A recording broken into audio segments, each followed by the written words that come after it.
Chapter 639. The atmosphere of cooperation between Yinglong and Chenong, or rather, the Republic and Chenong, was rather odd. Yinglong did not know what level of connection that Chenong, before him, had with the apocalypse. He could be a possibility developed from the apocalypse's past, or even a part of the apocalypse. On one hand, he could be a cornerstone for the apocalypse to advance to a higher dimension, a kind of exploration. On the other hand, he could be deliberately cultivated by the apocalypse, an existence that stood on their side like Adam, or even Adam himself. On the one hand, Yinglong and the Republic he represented were irreconcilable enemies with the apocalypse. The grudge of the homeworld, the hatred of the destruction of the world, and the various horrific acts that the apocalypse had committed in order to force the Republic to diversify and burst forth with endless possibilities had long engraved each other's existence into the very essence of their own existence. Yinglong knew that the purpose of the apocalypse was to allow both sides to reach an existence of fusion and opposition, so that the apocalypse could draw nourishment from the Republic, a civilization with endless possibilities. By leveraging on both sides' hostility and constant desire to destroy each other, the will of the apocalypse would always remain highly active and in a state of infinite variables, and not fall into a state of death and twilight. And it was because of the catfish that was the apocalypse that the Republic had been able to maintain the vitality and direction of civilization. A healthy mind, or even civilization, should have highly active variables, constantly bursting forth, advancing, and exploring inspiration and motivation. No matter how terrifying the apocalypse was, no matter how fast it evolved, it still needed a seed with endless potential like the Republic to stimulate itself and maintain the vigor of exploration and learning. From Yinglong's point of view, the apocalypse was creating the best target and opponent for him to learn from, and everything it had done before was to groom this chosen enemy from all aspects. But understanding did not mean acceptance. The civilization that was fostered by the apocalypse would never forget what the apocalypse had done, and every individual in the Republic had a mountainous hatred for the apocalypse. They would never forget the melted homeworld in the solar storm, nor would they forget the terrible price and sacrifices they had to pay when they were driven to wander and struggle for survival. They would never forget what they were forced to give up, nor would they forget the choices that every individual in their civilization had made under that shadow. Invincible foreign patient, the nation perishes. Yinglong softly chanted the ancient text from the Mencius, fusing it into the legacy of the will of China, feeling the undaunted spirit and will that came from the source of civilization, always moving forward. He understood that from the moment he was chosen, the apocalypse and the Republic were two sides of the same existence, and both were fated to be entangled in the timeline to an unpredictable end. Chenong then turned to look at him, his Yinglong gaze telling him, no matter how great the price, how long the time, how much effort and sacrifice, we will destroy you, the apocalypse, at the end of time. Chenong just smiled and nodded, as if to say, I'll be waiting for you. The museum had been expanding these days.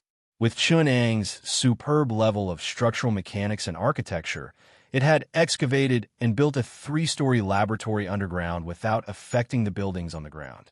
It had also set up a complete protection system. When Yinglong took the elevator down to the 3rd underground floor, he saw that the power supply system and defense system were complete.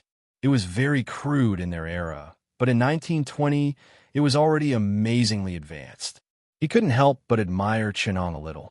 To be able to complete such a project under the supervision of the Lord God, without any means that exceeded the Lord God's vigilance, was amazing. Because of Egypt's long colonial history, the local industry is not systematic at all, even worse than the great green fruit. Here, Britain and France are basically operating as subsidiary colonies.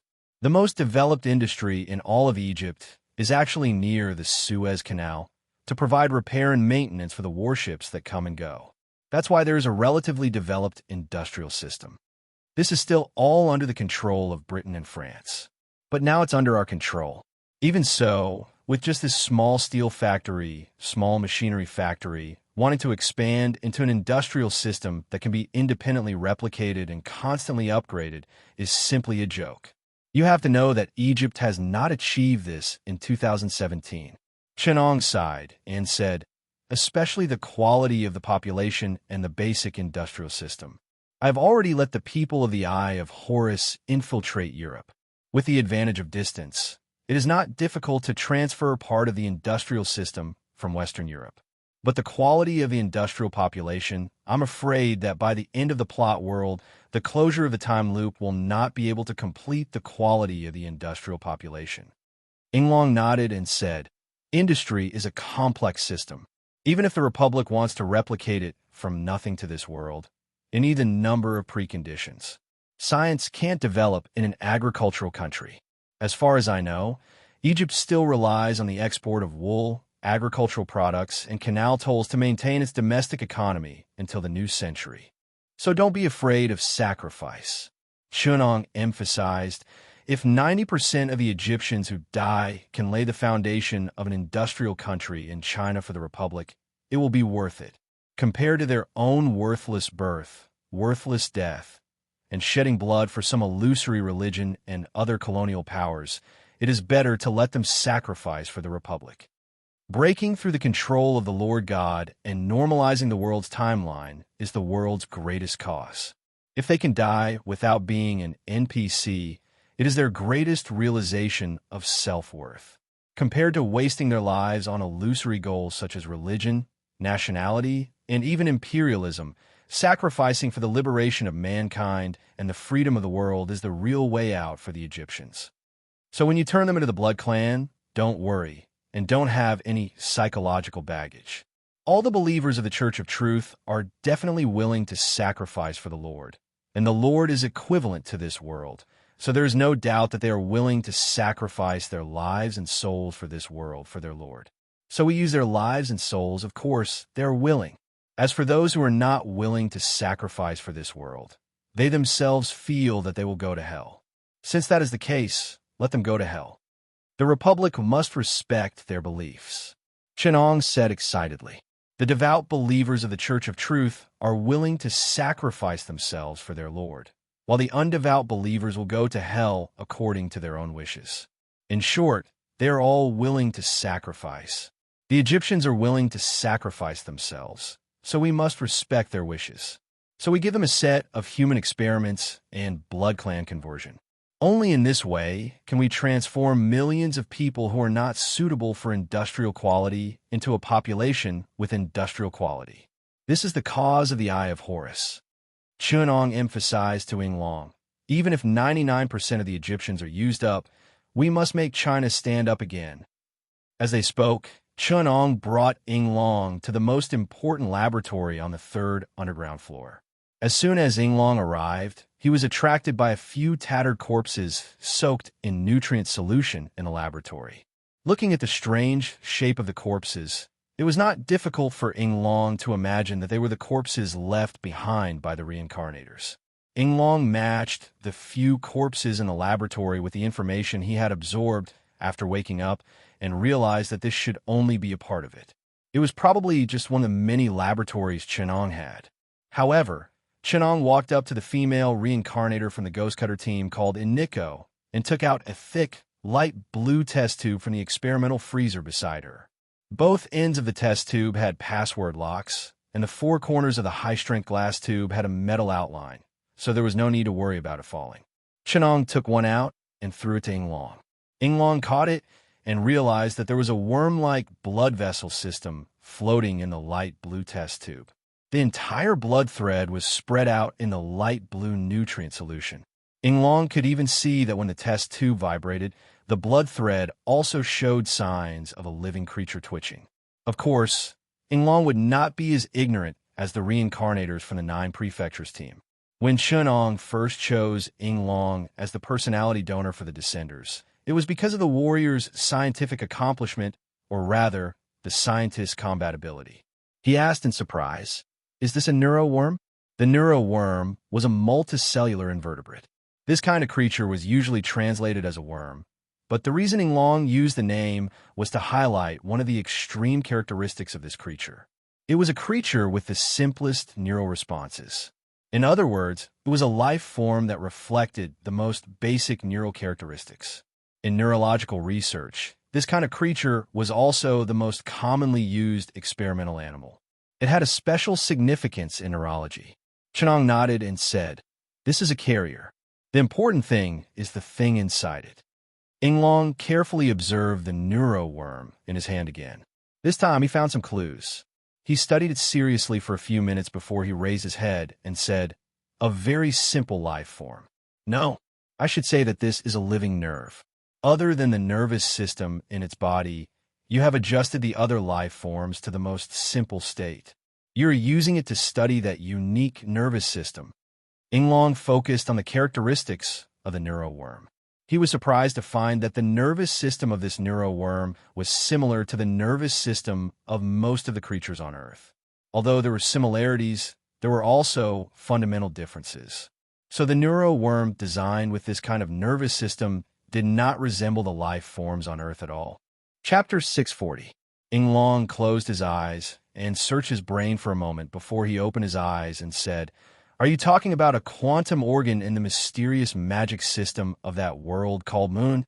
Chenong nodded and said, "In your view, this is indeed a quantum nervous system, a biological weapon that interferes physically with the nervous system through a symbiotic way of the human body's quantum circulation. I remember that in the Republic Spirit Root project, there was such an idea. In addition to the Meridian quantum circulation system, Esper cell apparatus, X-gene, and cell armament, it is a biological weapon based on the human nervous system." Inglong said indifferently, "It seems that His Excellency Apocalypse has a deep understanding of us." Chenong nodded and said, "Although, at his level, the principle of this power is already very clear, and the so-called power system that has been deciphered by scientific research is ultimately useless if it does not rely on science. But your research is still the source of his creativity. At least Famine's insect swarm has another development system and accumulated a foundation." Inglong was silent for a moment before he smiled and said, "I know, the neuro-insect civilization is famous. From the time of the worms, it changed the biological evolution system of the nervous system, and finally evolved into a neural civilization without brain tissue, relying on nerves to complete the accumulation of higher intelligence, and evolve a large number of neural organisms that developed a variety of neural systems. I remember that the evolutionary route deviated from the development route of invertebrates to vertebrates, and then to animals with brain tissue. Instead, from neural organisms, such as worms, to the neural octopus and other mollusks, they finally evolved a complex nervous system, developed neural people with higher intelligence, and created the neuro-insect civilization. The magic circuit of the Moon world had two main characteristics. On one hand, its material form was a neural system that simulated the human nervous system. On the other hand, it had the morphological characteristics of the soul, which was the quantum characteristics of the Republic's research. From the perspective of the Republic, the soul was a quantum form, and consciousness was a quantum algorithm. There was no doubt that the magic circuit operated on this quantum form. Therefore, on the one hand, the magic circuit operated in the form of nerves in the human body, and on the other hand, it had quantum characteristics. Chenong explained, "The donor of this unique nervous system is one of the samples provided by the experimental subject Eco. There was also a part that did not conform to this structure. The main part was the quantum organ. There were traces of artificial modification, and its form was missing. My deduction is that there's a problem with the strengthening itself. The operation of the magic circuit is based on the special environment of the world in which it develops. In that universe, there is a special existence that is defined as source by the local civilization. This existence is a special condition of that universe. In other words, it is not universal. There is an information structure in their universe called the Great Source. And in the quantum cycle of life in that world, there is a cyclic part that connects this information structure. It is called the Lesser Source. The magic circuit is the means by which the suboriginator communicates with the originator and interferes with the material world. According to the dissection research, Magic based on the suboriginator might still be able to play a role after leaving that special space environment, but those related to the originator would not work. In other words, apart from the magic power that comes from one's own life, the magic circuit cannot absorb magic power from the outside world. As for the enhancer in the creator space, most of her magic power comes from the outside world, which is equivalent to the magic power of the originator. In fact, it is provided by the creator. So, her quantum cycle has been modified. Yinglong came to a realization. In other words, some aspects of the sample have been destroyed. In fact, you only got a sample of the nervous system and a part of the quantum cycle that is related to the host's life. The part that is related to the communication with the originator has been modified by the creator. Chenong nodded. So, in the results of the cracking of the magic circuit, the strengthening of the body, metamorphosis, and other things related to life have been preserved. As for the parts that involve the ability to interfere with matter and nature, I have used the magic system of this world to achieve most of it. But the large-scale magic, or magic that involves rules, time, and space, can't be restored. Yinglong nodded. Originally, those large-scale magic can't be used outside the special environment of that universe. The enhancer should have used the creator to perform the magic in this aspect. In other words, you have basically preserved everything that can be preserved under the current conditions. That's scary.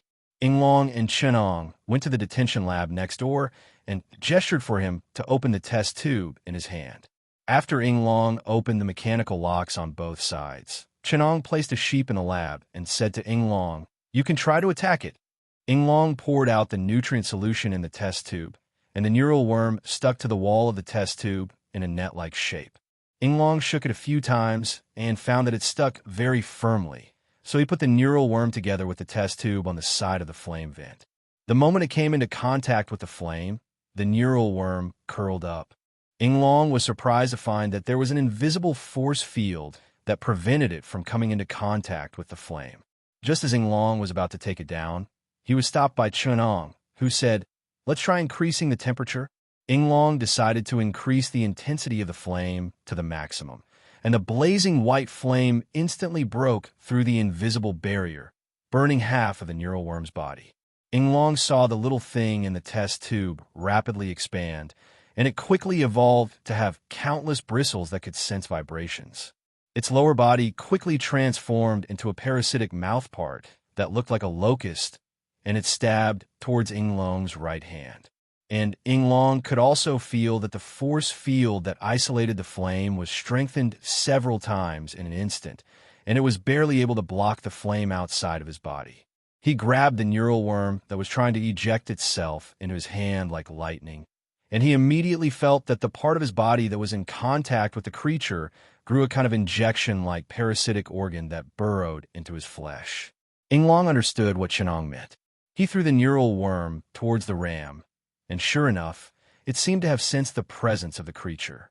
The neural worm didn't struggle in his hand at all, and it only shed part of its tail to continue parasitizing the ram. The rest of its body fell on the ram, and a creepy scene happened. After the worm landed on the ram's body, it quickly burrowed into its flesh and quickly entered its body. At that moment, the ram seemed to feel something and began to struggle violently, frantically trying to break free from the reins that were binding it. But soon, the ram's mouth suddenly opened, and like an octopus wriggling its tentacles, it split open its mouth several times larger than before. The inside of the mouth was full of fangs, and a tentacle that looked like a snake's tongue protruded out of its throat. One of the tentacles had an eyeball, and the other had an elastic frog-like tongue covered with sensory cells. Yinglong noticed that the appearance of these cells had been differentiated. Some of them should be taste buds that hadn't degenerated, while others were infrared sensing cells similar to snakes. There were also sensory cells that detected smell, and worm cells that sensed vibrations. Yinglong was shocked. This organ that was supposed to be the ram's tongue had actually split into several sensory organs in just a short period of time. He also noticed that the eyeball in the ram's eye had disappeared. Looking at the tentacle with the eyeball, it was obvious that it had been recycled. The external sensory tentacles of the ram monster were closely staring at Chun-Ong and Ing-Long.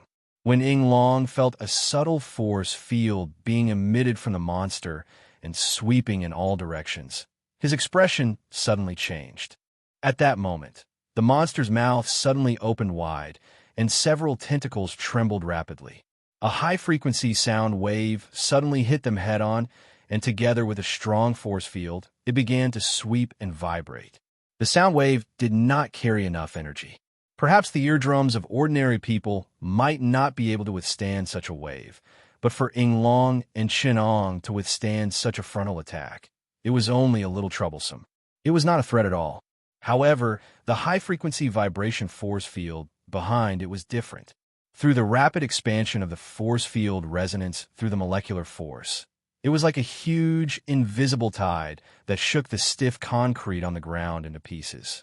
When it hit Ing-Long's body head-on, it was enough to shake his bones and flesh into mud, and every cell in his body was shattered. It was Chun-Ong, who was next to him, who interrupted the construction formula of the vibration conduction and destroyed the resonance at the key point. Only then did the vibration wave dissipate in front of Ing-Long. After the vibration, the monster seemed to be a lot more exhausted. Most of its body withered, and in the end, only a body the size of a head was left. It turned into a tentacle creature that floated in midair like a slime.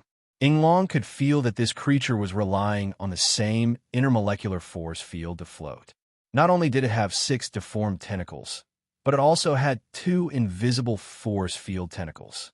When one of them waved casually, it spread out into strands of tiny tentacles that looked like jellyfish. With a strange force field that was extremely destructive to cells, it entangled Ing-Long. Another invisible tentacle was entrenched, relying on a strange force field to accumulate power, like a snake, waiting for an opportunity to move. Ing-Long also saw it insert 2 deformed tentacles into the withered body that it had abandoned, quickly absorbing the remaining vitality. The entire slime was quickly becoming stronger. Its 2 force field tentacles were fine-tuned several times, and finally stabilized relatively.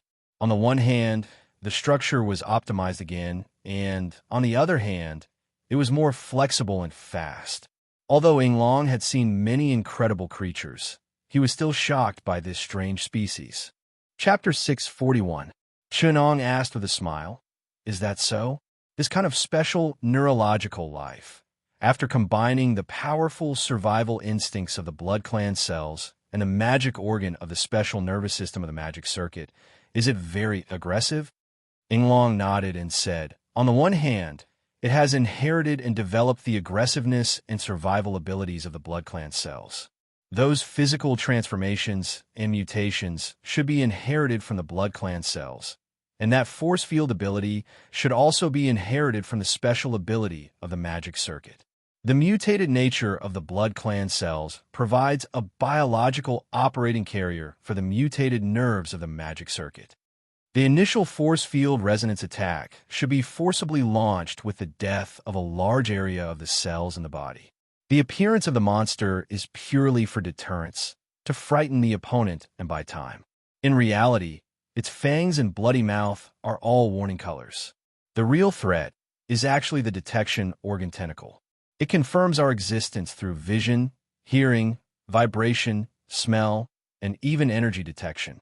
Then, the magic organ, which internally transforms to adapt to the nervous system, in conjunction with the special ability of the magic circuit nerves, magnifies the force field resonance between the particles and launches the most threatening attack at the cost of a large area of its own cells dying.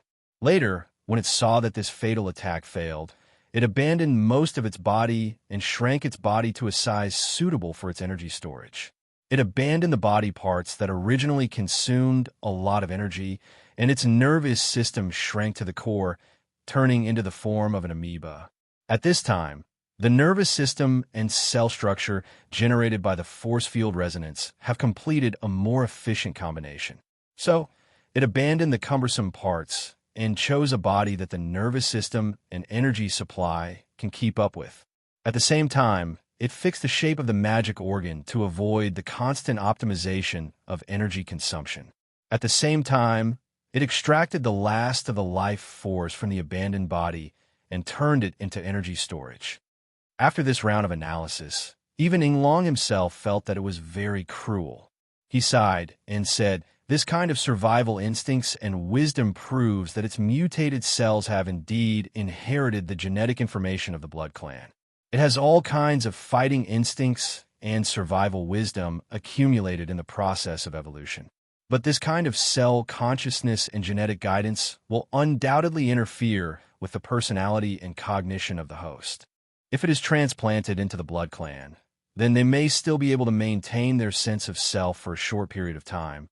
But when they encounter danger, the cell instincts will definitely take over and completely destroy the host's mind, turning him into this kind of monster. Even if you add restrictions to their genes, these constantly mutating creatures are in danger of breaking away from your control." Chenong nodded in agreement. "With our current material conditions, we are still unable to achieve the consciousness editing ability of biological weapons like you did in the past. We are unable to steadily control this kind of biological weapon through genetic algorithms. In the past, you could edit the basic consciousness of cells and even control the information expression of genes. But we don't have that right now. Then, we have to develop these weapons with the help of the chaotic algorithm of life instincts and the information accumulated in the process of biological evolution.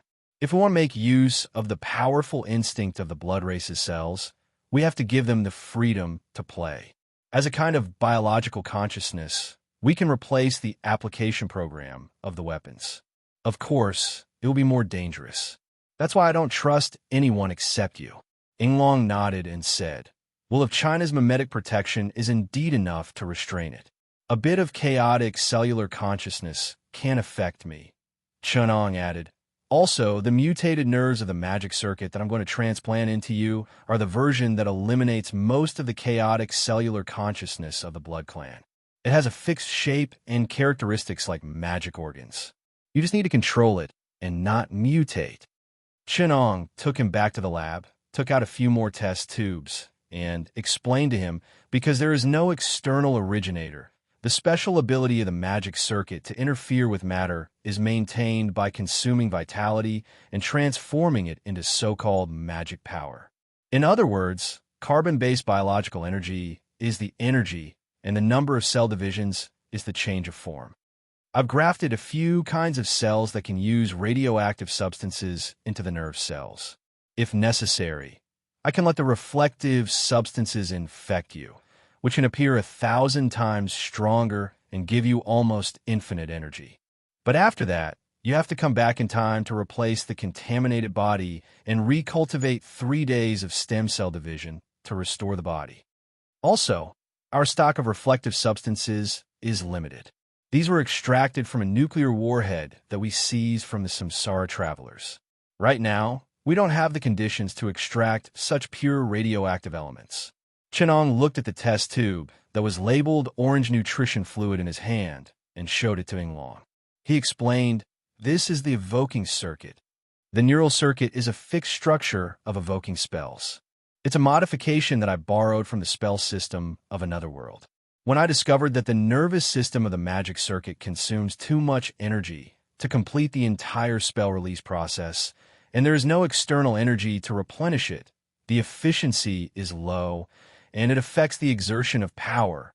I used it as a reference from a world of arcane civilization, a theoretical system of the school of magic. In that theoretical system, spells with the same characteristics are grouped together because their spell structures overlap greatly. For example, the steps of fireball and lightning to extract magic power from the magic net are the same, and the spell structures released are also similar.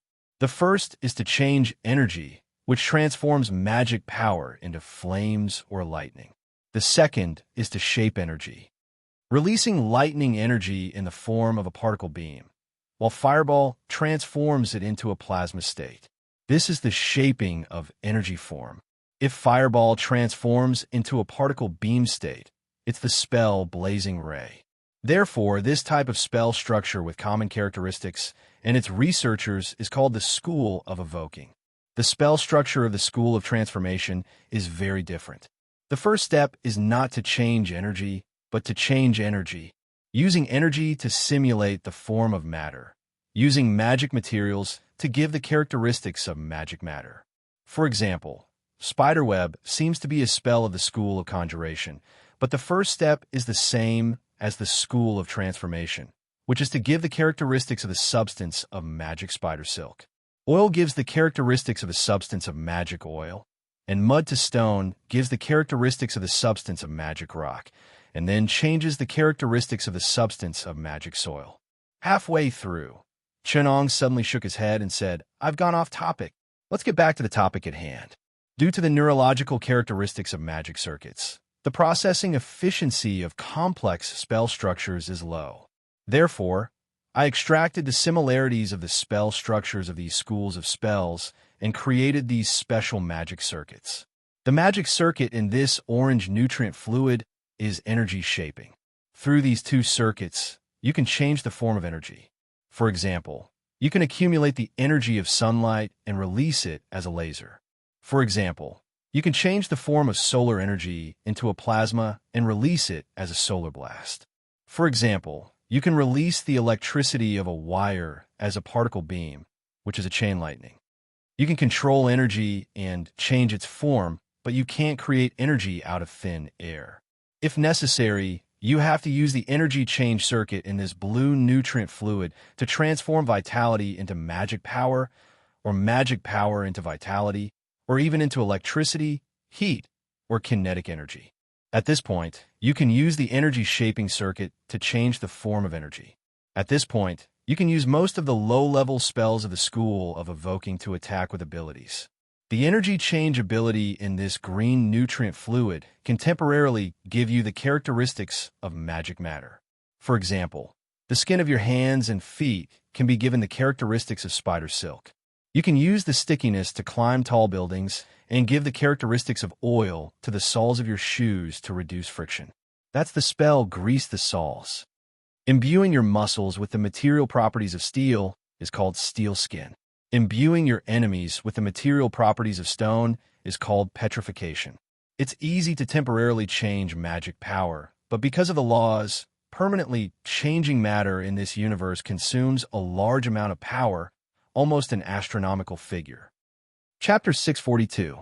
If a mage from the arcane world were to come here and hear Chun Ang's words, he would probably kneel on the spot. What level of magic was it to change some of the arcane civilizations' spell structures into universal structures in two different universes? It seemed that the level of power was just below legendary, but in reality, it would take a dozen grand arcanists to reach Chun Ang's efficiency. As for the universal structures of several major schools, even the most basic low-level spell structures that did not involve high-level laws, their essential principles and applications were reduced to a small neural circuit. It was even more appalling. Most mages in the other world who did not involve legendary had to use the weave's own structure to realize these universal spell structures. In fact, most of the steps were completed with the help of the weave. The weave provided energy, and through the mage's request, it changed the nature and form of magic and bestowed the essential attributes of matter. Finally, the mage acted as the terminal and released it. If the other world grasped this level of knowledge and only provided magic power to the weave, then completed the transformation, mutation, and perversion themselves, such mages had a special title for them: spell weavers. Even though most arcanists studied the essence of rules, their information processing abilities were naturally weaker than those of technological civilizations, so they could only let the mage tower or the floating city control such complex spell structures. Chun Ang, on the other hand, who had truly combined the technological civilization and the magic civilization, could process complicated spell models with the processing ability of the neural computer and reduce the computational pressure of the neural computer with the biological attachment to the brain. Then, he combined the special magic organs that were magic circuits and completed the magic structure with the tiny neural circuits instead of the enormous mage towers and floating cities. Similar to Chun Ang's magic circuits were probably the warlocks of the arcane civilization. By activating their bloodlines, they changed the form of organs and the essence of life, replacing complex spell structures with biological organs and quantum circulation external structures to release spells. This special spell was known as spell-like spells. In the arcane world, Chun Ong had dissected and studied a large number of warlocks who relied on magic organs to release spells. He had even invented a branch of the school of necromancy known as the Flesh and Blood Mage, which set off a wave of persecution of warlocks on the continent. By transplanting the magic organs of warlocks or foreign monsters, they could obtain the ability to cast spells and benefit themselves at the expense of others. They could also form special exclusive spells through the combination of magic organs. Moreover, there was no need for cultivation or hard work. All they had to do was take some risks and allow a necromancer to modify them, and they would be able to become a spellcaster who practiced both magic and martial arts. Especially after a large number of warrior lords among the aristocratic class were tempted, the warlocks of the mainland were plunged into a reign of terror from then on. Many warlock clans were exterminated because of this. The reason was probably that, as humans, magic organs had the least rejection, the highest success rate of modification, and had more potential for development. Another important reason was that after Chun Ong finished researching the magic organ transplantation of four monsters, the results were monopolized by the Mage Organization and the Church of the Goddess of Magic, who went around killing the necromancers who knew how to reduce the rejection of foreign monsters' organs. If it wasn't for the Church of the Goddess of Magic's pursuit of certain interests, which made them relax their monopoly on the magic organ transplantation surgery of humanoid creatures such as gnolls and kobolds, the warlocks of the human world would probably be in danger of extinction. He had already caused the tragedy of the large-scale slaughter of the dragon bloodline warlocks, known as the Kobold's Elegy, and was strongly condemned by the good forces and races of the arcane civilization. Now, this magic circuit clearly adopted the idea of this magic organ creature spellcasting, but the difference was that Shenong went one step further and transformed the simplest and most complicated common spell structure into a corresponding magic organ. Compared to the warlocks who worked hard to modify a strange organ to be able to practice one or a few spells, this result even pointed out the possibility of the existence of a type of spellcaster, bloodline mage, and modified arcanist, giving warlocks a glimpse of the dream of being a mage, and even seriously threatening the interests of the weave and the goddess of magic. Of course, now that they were separated by the crystal wall of the multiverse, Chen Ong could say, "Goddess of magic, bite me if you dare. It's really peaceful in Cairo." Chen Ong couldn't help but sigh lazily. Ever since Ying Long received the magic circuit transplantation, Chen Ong, who didn't have to worry about his mentally retarded teammates messing things up, could finally rest assured and leave most of the work to Ying Long. Although Ying Long, Hong Fan, and the others were busier than dogs, Chen Ong did have time to bask in the moon on the roof outside of experimental research. This comfortable life of exploiting the surplus value of others was indeed fascinating. Ying Long did have a way of doing things. He quickly perfected the blood sniffer surveillance system that used the characteristics of the vampires, allowing the hidden sentries to achieve the effect of a modern city surveillance network. In the large city of Cairo, more than 30 elite vampires were distributed at various traffic points, monitoring the entire city. As long as there was the smell of blood, they would alert the nearest low-level vampires to check it out. The large number of low-level Blood Clan members were arranged at every intersection where there should be surveillance cameras. They monitored the people coming and going. Every 6 hours, they had to submit blood that contained the memories of the past 6 hours for the intelligence team to analyze. Every day, the memory blood from the streets and alleys of Cairo, the unremarkable locals in Egypt, the porters at the docks, the shop assistants, and the merchants allowed the Eye of Horus to know Cairo like the back of its hand. It locked onto the information of a large number of reincarnators and directly placed the 3 reincarnation teams under surveillance. Other parts of Egypt, especially the areas near the Suez Canal, as well as Hamunata, the Mausoleum tribe, and even the various remote and poor states and provinces also quickly fell into the control of the Eye of Horus. Hong Fan was responsible for cutting off those samsara travelers who violated the preset rules of Horus, giving them deterrence. Zhang Ziqiang, on the other hand, was responsible for protecting the newcomers and dispatching the vampires to destroy those forces that did not obey. Only Yinglong was responsible for truly controlling all the power of the Eye of Horus and using it for development, including kidnapping from Italy, France, and other southern European countries, acquiring factories, perfecting Egypt's industrial foundation, and sending people to China to lay the foundation. He was responsible for the scientific research system led by Chenong. Some of the things that Chenong could not do under the supervision of a Lord God were done by him. Chapter 643. Chenong stood in the square behind the museum. Since the last transformation ritual for Hong Fan, this place had been transformed into an altar for magic rituals. Chenong was standing on a four-edged stone pillar with a slanted surface. The granite pillar was about half a person's height. When Chenong stood in front of it, the slanted surface, like the slanted surface of a book, reached his chest. The stone pillar's slanted surface was facing Chenong, like a stone platform for books. The granite slanted surface was engraved with all kinds of complicated symbols in gold. There were complicated geometric figures and ancient Egyptian hieroglyphs. There was a huge circular platform around the stone platform. If Chenong stood behind the stone platform, he could see a mysterious zodiac astrological chart that was adjusted to correspond to today's astrological position. Chenong stood on the stone platform and put the golden sun scripture and the black scripture of the dead on the stone platform. He opened them with a polygonal key and opened them. The stars in the sky were bright and dazzling. The high-purity air of the pre-industrial era refracted the starlight completely into the sky, corresponding to the astrological altar around the stone platform. It was very mysterious. On Chenong's left hand, in a special position that represented ancient Egypt's underworld, there was a square black pool.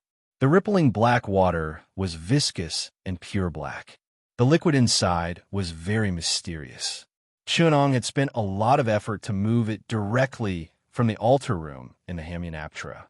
It was late at night. Suddenly, a gust of wind blew in the quiet museum. The lights around the altar square swayed. Normally, the museum was brightly lit, but tonight there was only the rustling of palm leaves. Accompanied by the night wind, a man in a black robe and mask suddenly appeared in front of Chenong. He stood on the path to the stone platform and looked at Chenong for a short distance away. He saw a tied-up mummy on an altar on Chenong's right hand and immediately became nervous. The man in the black robe under the mask whispered, "Ansuna." The excited black-robed man took off the mask on his head, revealing a withered and broken skull. A trace of warmth appeared on his ferocious face. He came to the front of the mummy on the altar, and without even glancing at the young and beautiful woman lying beside the mummy, he bent down with deep affection and kissed the rotten and broken mummy. With a hoarse voice, he said the greeting that spanned 3,000 years. "Ansuna, my love." After 3,000 years of kissing, Imogen finally calmed down a little. He turned his head to look at Chenong, who was calmly watching everything in front of the stone platform. There was a deep fear in his eyes. After a moment of silence, he finally asked, "Did you use Ansuna to force me to come here just to watch all of this?" Imogen took 2 steps forward and looked at Chenong's calm and deep eyes. "A group of strange and mysterious people like you found me. They claimed to be thieves who took money to do things. Even though they tried their best to appear greedy, when I saw them, I could smell a scent that was very similar to yours. My intuition told me that you came from the same place. You can't escape responsibility." But they also showed a hidden hostility towards your servants. Imogen laughed coldly. "They should be your enemies." Chenong shook his head silently and said with a smile, "I have never seen anyone as my enemy." Chenong smiled sincerely and gently. He turned his head to look at the sarcophagus that had once sealed Imhotep and sighed. "When I saw the words you carved on the sarcophagus with your sharpened finger bones, I couldn't help but sigh. I really wanted to talk to you." Imogen sneered and said, You will never understand my feelings at that time. Other than Ansuna, no one else will understand the anger and hatred I felt at that moment. Anything you say here will only make me feel that you want to use me. But now, you have the necromancy black scripture and the golden sun scripture. You have everything I desire. You can just say what you want. Do you want power? Do you want wealth? Or do you want Egypt's magic and secrets? Imodin looked at him deeply and sighed in a low voice. Or do you want to use me to defeat your enemies? Chenong smiled and gently shook his head. I have already said, I have no enemies. Sometimes when I do my things, I will hurt some people. Sometimes some people's interests conflict with mine. Living in this world, there will be no lack of conflicts. They may see me as their mortal enemy and want to hurt and destroy me. But I never care. I don't care about those ants. I don't care about their threats. I don't care about their joy. I don't care about their love and hatred. I don't care about their brandishing claws and provocations. I only move forward in one direction.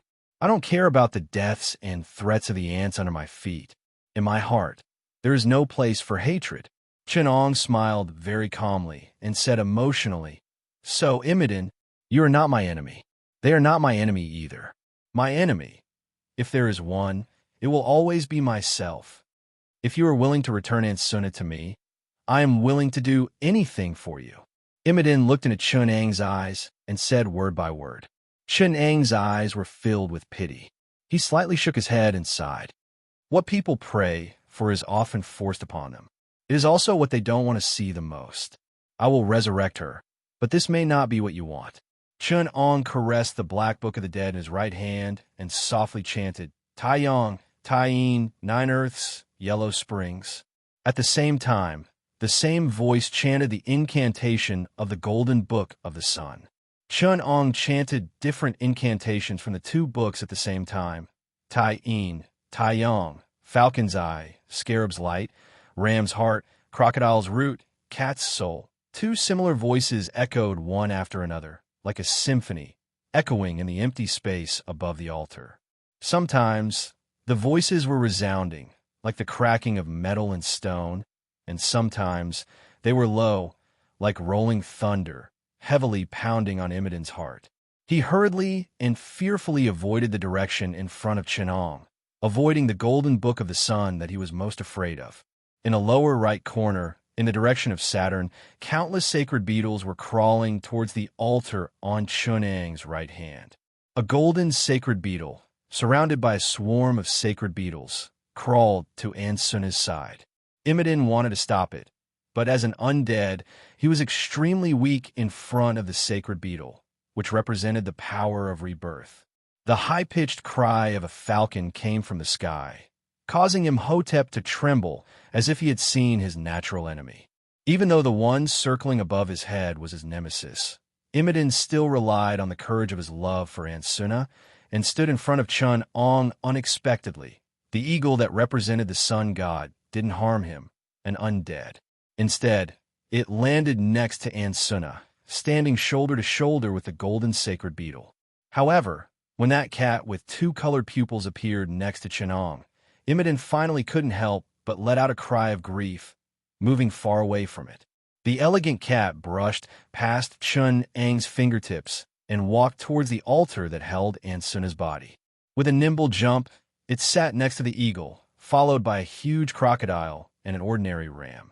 5 animals lined up, scattered around Ansuna, while Imodin hid even further away.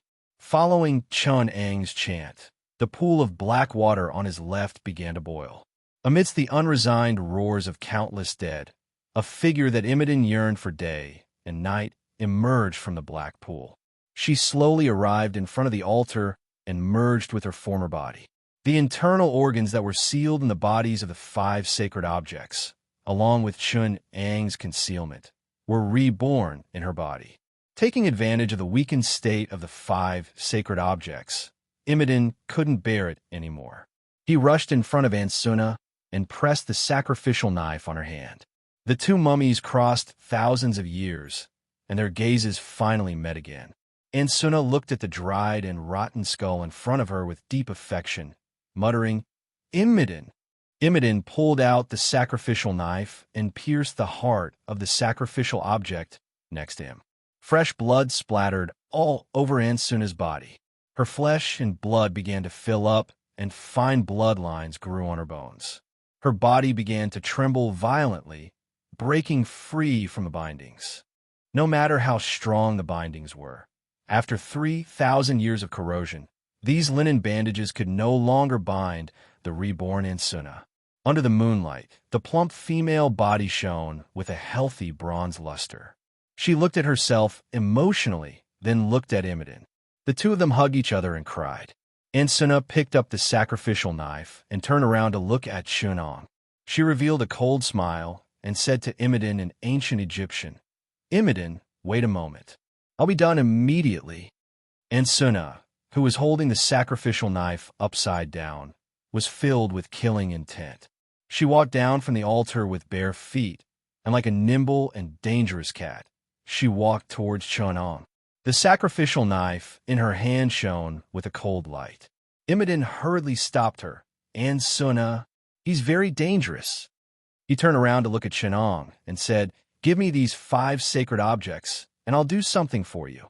Ansuna didn't understand. "No, Imodin, no one can threaten you." Ansuna turned around to look at Shunong and said with a cold smile, "Since he did this, I should help you clean up any future troubles. Imodin, believe me, no dead person can make requests."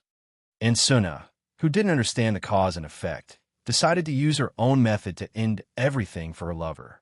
However, Imodin knew how terrifying Shunong was. He hurriedly wanted to stop Ansuna, but Shunang's incantation continued. He softly chanted, "The dead should not live, and the departed should not come. Between life and death, there is a barrier. The dead should not touch the fingertips of the living, and the living should not see the face of the dead, nor hear its words." "Ansuna," Imodin shouted loudly. Chapter 644. The two people's palms silently separated like light and shadow. Imodin looked at his own hand in shock. He reached out a trembling hand, wanting to stroke Ansuna's hair, but his hand passed through Ansuna's head like an illusion. Ansuna didn't notice any of this, still walking towards Shunong, who was calmly watching them. "No!" Imodin screamed. He flew towards Shunong, throwing himself at this demon, but his body passed through Shunang's body without any obstruction. He excitedly shot out bone spears, turning them into sandstorms, but everything was like an illusion, unable to interfere with a single blade of grass or tree in the world of the living. At this time, in Imodin's mind, Shunang's words were repeated over and over again. The dead should not live, those that should leave, those that should not stay. Between life and death, there is a barrier. The dead should not touch the fingertips of the living, and the living should not see the face of the dead, hear its words. Imodin trembled as he turned his head around. He could see the reflection of light in Shunang's eyes, empty. Meanwhile, his own trembling head saw 2 arms that seemed to be from when he was still alive. He hurriedly ran to the black pond, seeing his handsome reflection in the pond water. He turned around, seeing Ansuna raise that sacrificial blade. "Ansuna, don't!" Imodin wailed like a cuckoo, crying blood. He wanted to stop everything, but they were like 2 different worlds. Life and death, in front of him, formed a barrier that was like a natural moat. Imodin watched as Shunang's fist landed on Ansuna's abdomen, watched as Shunang heavily knocked Ansuna to the ground, watched as he pressed down on Ansuna's head, pressing her into the stone coffin where he was sealed in the past. Imodin madly pounced towards the 5 holy objects. He realized that they were the only things he could touch. He ignored these holy objects that symbolized the gods and slit the crocodile's throat. Seth's angry roar made Imodin tremble. The curse from Seta made him lose his lower body forever. He pierced the cat's head, and the curse from Hades made him completely lose the chance to enter Hades, forever wandering alone in the world. He twisted off the falcon's head, and from then on, under the sun, it was like bathing in magma. His soul felt like walking on hot iron. He killed the ram, and the curse completely destroyed him. In Imodin's soul, the honor that even the killing pharaoh could not take away the title of high priest, was completely taken away by the gods. It was as if a tightly bound thing was pulled out from his soul, causing him to feel as if he was being cut by 1,000 knives. Imodin endured the curse of the gods and endured the cruelest punishment of the gods. He did the cruelest thing to himself, turning his power, his favor, and his everything into something that betrayed the darkness, rebelled against the gods, and cursed things. He became what he did not want to become the most, and only prayed for the power to stop all of this. The power sealed in the 5 holy objects returned to his body. He, who had betrayed the gods and endured the most terrifying curse, finally obtained the power to break free from the Golden Sun Sutra's restraints. All of this was just a little bit more. Finally, the golden sacred beetle that represented the beetle god, Ra's clone, and possessed the power of rebirth. Imodin looked back and saw Chun Ong holding a sacred beetle that looked like it was made of gold and smiling at him. Ankh Suna was pressed into the sarcophagus he had sealed with one hand. She was still struggling violently. Ankh Suna wailed in despair. Imhotep, Imodin. Imodin knelt in front of Chun Ong and begged, "No matter what you want, as long as I have it, you can take it. Imodin is willing to be your servant for all eternity. I swear on my soul that as long as you return her to me, I am willing to bear everything." Chun Ong sighed. "Imodin, I have said before that I have never treated anyone as my enemy. There is something I did not finish saying. When I saw the curse you carved on the stone coffin, what did I want to talk about?" Chun Ong looked at Imodin and deeply looked into his eyes. He used a calm tone that Imodin would never forget and said, "I want to say, your hatred, your curse, and your pain are not enough. Pain makes people stronger.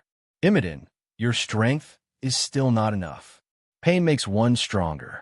Imhotep, you're not strong enough. Pain makes people stronger. Imodin, your strength is still not enough. So become stronger. Imodin, hatred will give you strength."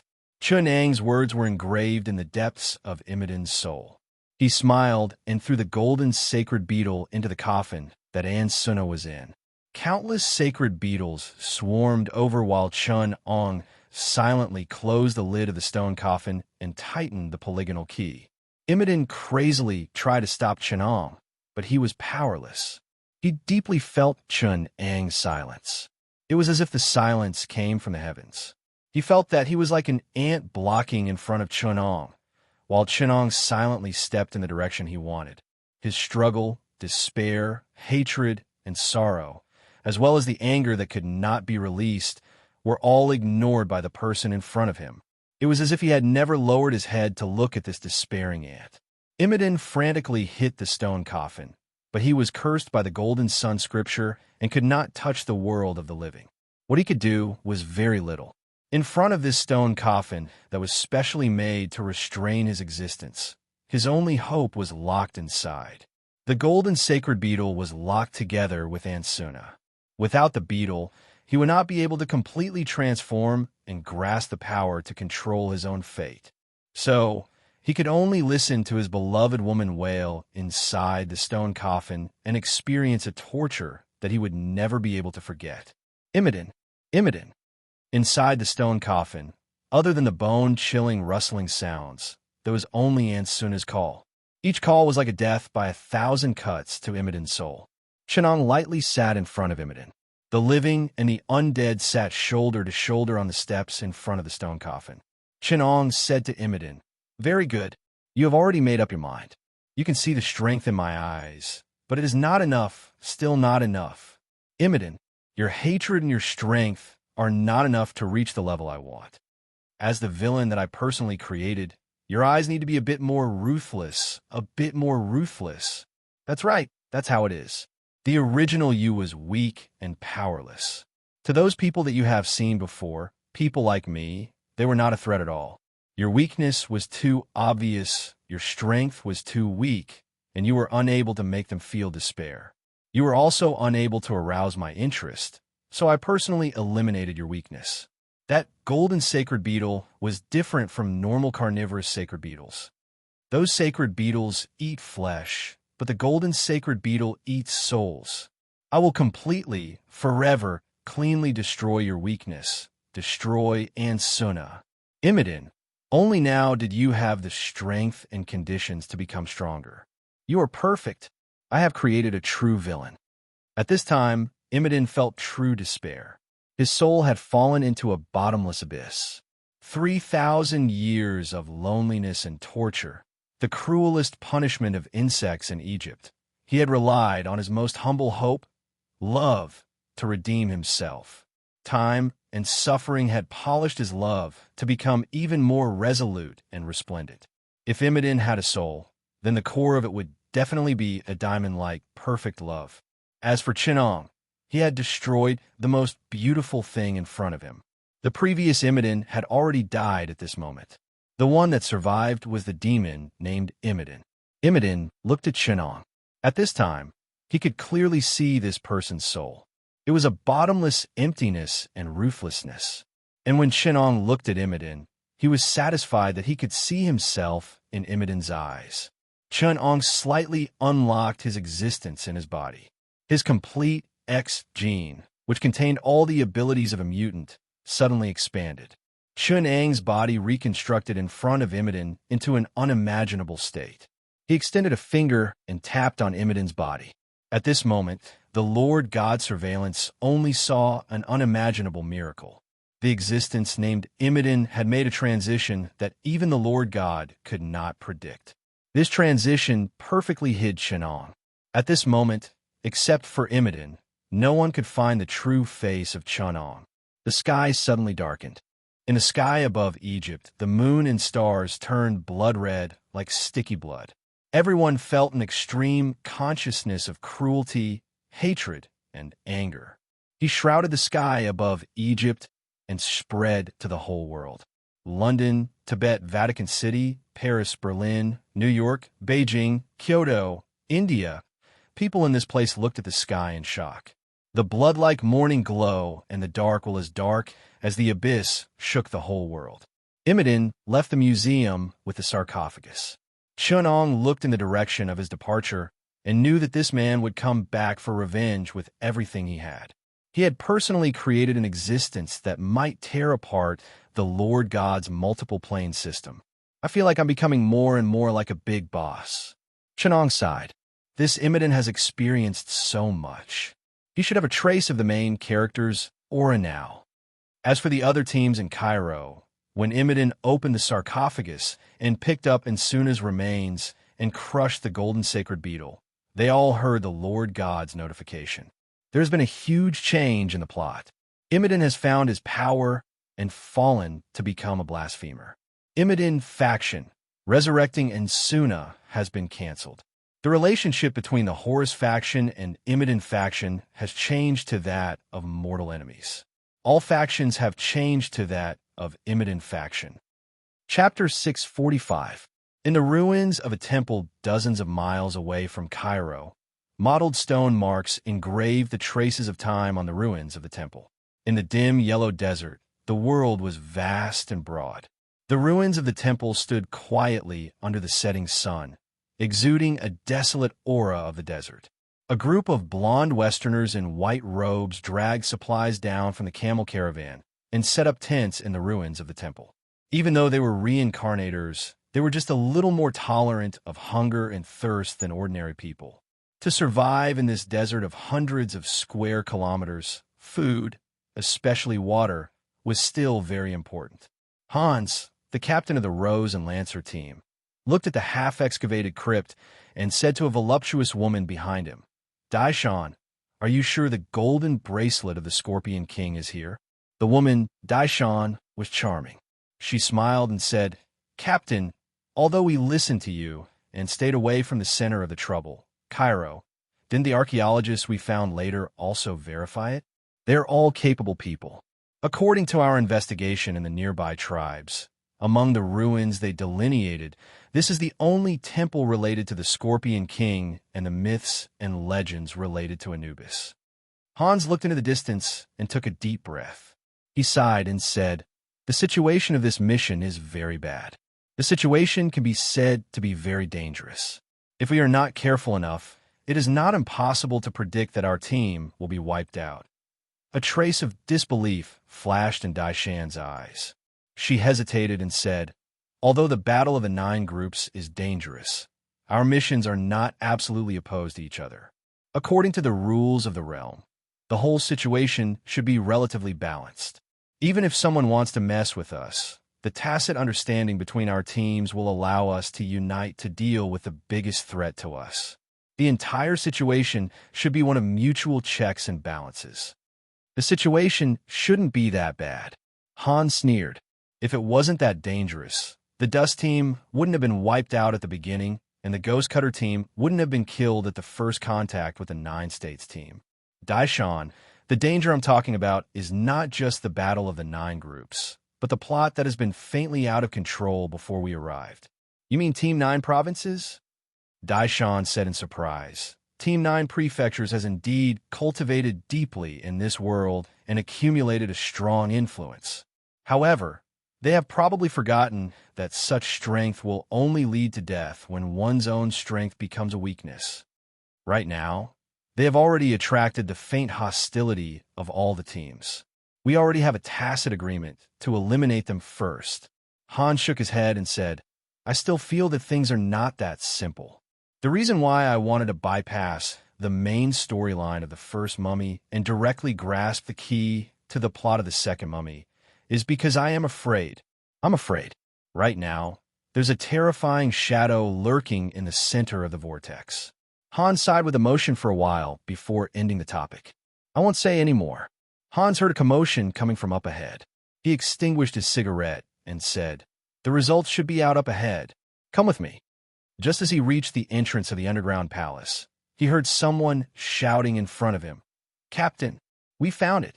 Hans was overjoyed, but the strong vigilance of the reincarnators made him order the surroundings to strengthen the vigilance. Then he looked excitedly at the box that was being carried out from the underground palace. This box was almost exactly the same as the box that contained the Bracelet of Death in the original work. This box made Rose and the reincarnators of the Night Lancer squad breathe rapidly. Hans placed his hand on the surface of the box and opened it slightly. Through the dim golden light, Hans saw the strangely shaped golden bracelet lying in the box. It was like a scorpion lying horizontally in a box. He quickly closed the lid of the box and ordered, "We've got it. Let's go." The group hurried to where the camel team was, ready to get on the camels and quickly leave this place. Hans did not know why, but his heart was very anxious, as if there was a big stone pressing down on him. When they were outside the temple, they felt a strong wind sweeping up the sand, blowing directly at their faces. At this time, someone shouted, "Captain, the wind is blowing. It might be a sign of a sandstorm.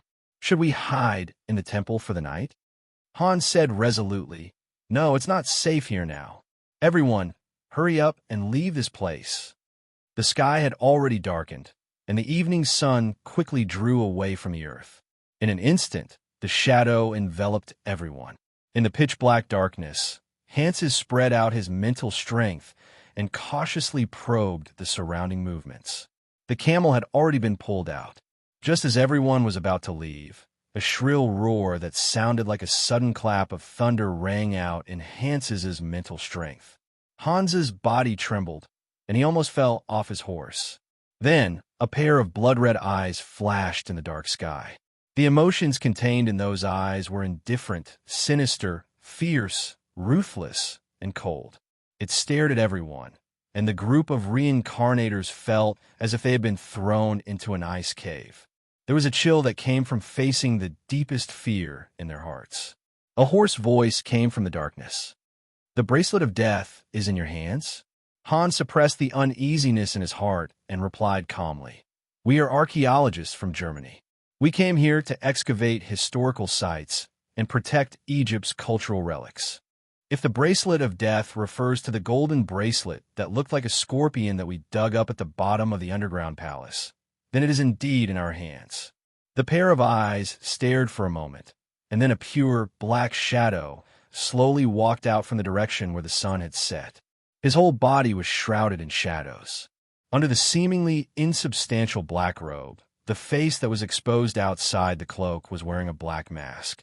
Only the hollow eyes of the mask revealed a faint blood-red light. His appearance seemed to have crossed space, and he appeared very close to the reincarnators. I know who you are and what you want to do. Thieves who are trying to cheat Anubis's divine power.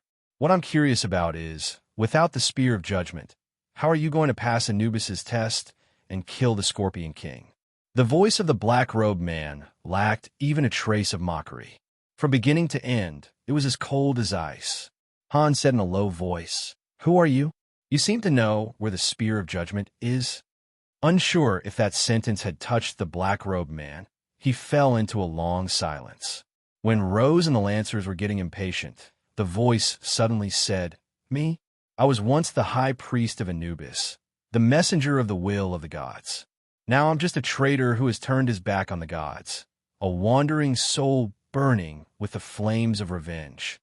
He took off the mask on his face, revealing a horrifying face that was crisscrossed. Half of his face was plump, and the other half was withered. The lower half of his face was like a skull, and the upper half was like an ancient Egyptian prince who had walked out of history. The wisdom in his eyes was as deep as the sea, and the darkness in his soul was as deep as the abyss. Everyone sucked in a breath of cold air. The strangest thing was that in the area between the withered skull and the normal face, there were many fine light red blood vessels, nerves, and the like tree roots. From a forehead and eyes that looked like a living person, to the crisscrossed nasal bones, and finally to the empty mouth of bones, it gave everyone the most shocking impact. Someone cried out his name, Imidin. Imidin's exposed teeth opened and closed, and a hoarse voice came from his throat that had turned into bones. Imidin, what a familiar yet strange name. The last person who called it has already turned into bones in my arms. Everything that this name carries, honor, love, betrayal, and suffering, has already decayed, leaving only an empty soul and hatred. Hatred has turned me into a soul of revenge, wandering the earth. Hans had a bad feeling. He didn't know what had happened to cause such a change in Imidin, but he could feel the madness, hatred, and loneliness coming from the shadow in front of him. It was no longer the Imidin he knew. In the original plot, although Imidin's magic power was strong, his weaknesses were too obvious. He was restrained by the two scriptures, his intelligence was not high, and most importantly, he deeply loved a woman from 3,000 years ago. All of these made his goal clear, and he was easy to use and restrain. In Hans's strategy, he didn't list this theoretical big boss as an important target. He valued the eye of Horus, Team 9 states, and the other Samsara teams, but he would never have thought that such a harmless villain could be a threat to the Samsara travelers. He carefully probed for relevant information, and his eyes flashed slightly. He asked, "High Priest Imidin, are you also here for the death bracelet in our hands? We are not Egyptians, and we cannot be recognized by Anubis. You know many secrets of ancient Egypt, and you also desire the power of the death bracelet. Furthermore, you also seem to know the whereabouts of the Judgment Spear. Maybe we can work together." "Work together?" Imidin asked calmly. Hans heaved a sigh of relief and said confidently, "Our needs do not conflict. It is impossible for us to obtain the power of the Death God's bracelet, nor can we obtain the recognition of the Death God. High Priest, you are here for this power. We can help you obtain the power of the Death God and lead the army of the Death God to rule all of Egypt. And we only ask for a little bit of power to help us deal with our enemies." Imidin's eyes were calm, and this made Hans break out in a cold sweat. He was confused. How is this possible? How can Imidin be so calm? What has happened to him? Does your enemy include the person holding the Judgment Spear? Imidin's voice became low. Hans's eyes wandered, and he probed, "Maybe it includes them." Chapter 646. The beads of sweat on Hans' forehead became more and more obvious. He was keenly aware of the change in Imidin's attitude after his seemingly random words. If he had been interested in Hans's proposal before, he had now lost his patience. Rose and the Lancers quickly became alert, and the atmosphere between the two sides became more and more tense. Imidin put the mask back on his face. Facing the samsara travelers who were filled with fear and anxiety, he glanced at them coldly, then slowly turned around and walked in the direction of the sunset, dragging his black robe that dragged on the ground. Among the samsara travelers of Rose and the Lancers, a knight wearing plate armor with his face hidden under a helmet exchanged a look with Hans. Suddenly, with his back facing Imogen, he knelt down on one knee, drew out a knight's sword from his waist, and chanted in German, "I swear to treat the weak with kindness." A thin girl stood beside him and chanted a secret word at Imogen's back. Behind her, a huge phantom bear appeared and roared at Imogen's back. 3 wolf spirits pounced and bit at Imogen's calf. Hans picked up the giant axe behind him and stood in front of the girl, while the wolf spirits followed closely behind. "I swear to fight bravely against asterisk, asterisk, asterisk, asterisk, asterisk." The knight recited the second oath. Daishan drew out the wand hidden in her sleeve and shouted at Imogen, "Avada takes your life." A green spiritual light shot out from the tip of her wand, drawing a spiral curve in the air, and hit Imogen's back. The 3 wolf spirits followed and tore the black robe into pieces. "I swear to fight for the unarmed." The knight's sword in the knight's hand glowed, illuminating the path ahead. There was nothing under Imogen's robe. The black robe that was torn by the wolf spirits also slowly turned into a black mist and dissipated in the air. The knight roared, and a spiritual aura spread to dozens of square meters. Under the cover of the spiritual aura, all the teammates couldn't help but feel refreshed, and their magic power recovered at a rate of dozens of times faster. "I swear to help anyone who asks me for help." The knight shouted with all his might. The knight's sword in his hand released a strong, holy light, tearing through the darkness. After Imogen disappeared, a huge hole was torn open in the black fog. The knight's aura of concentration immediately exploded from his body. A holy knight's 8 virtues of humility, honesty, compassion, and valor corresponded to 8 experiments. A holy knight who practiced the knight's oath could unleash a powerful holy power through the oath. This kind of holy power was the nemesis of evil and darkness. For example, in the Rose and the Knight's Spear team, this holy knight who had practiced the 4th ring was a squadron leader even in the high magic world of Vatican City. His status was not inferior to that of an ordinary bishop. Not to mention that he had also strengthened his paladin class in the Diablo world and had mastered the powerful aura. Although there were only 2 auras at the moment, with the blessing of the aura, the overall strength of Rose and the paladin squad had increased exponentially. Hans held a giant axe in his hand, the blood-sucking Ox King halberd.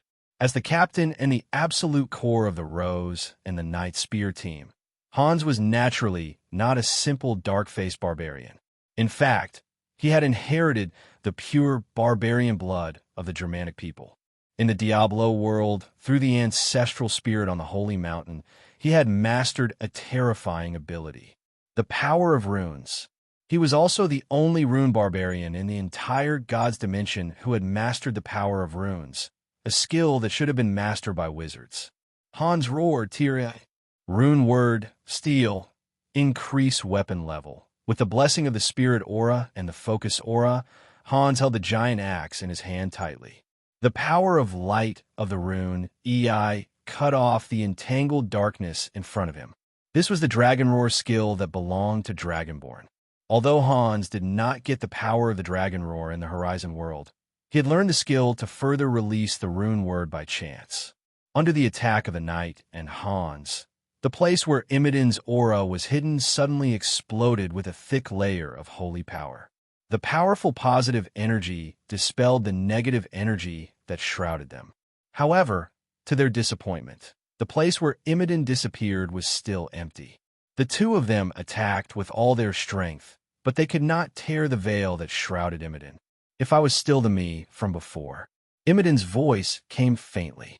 "Then you should have won, or at least driven me far away.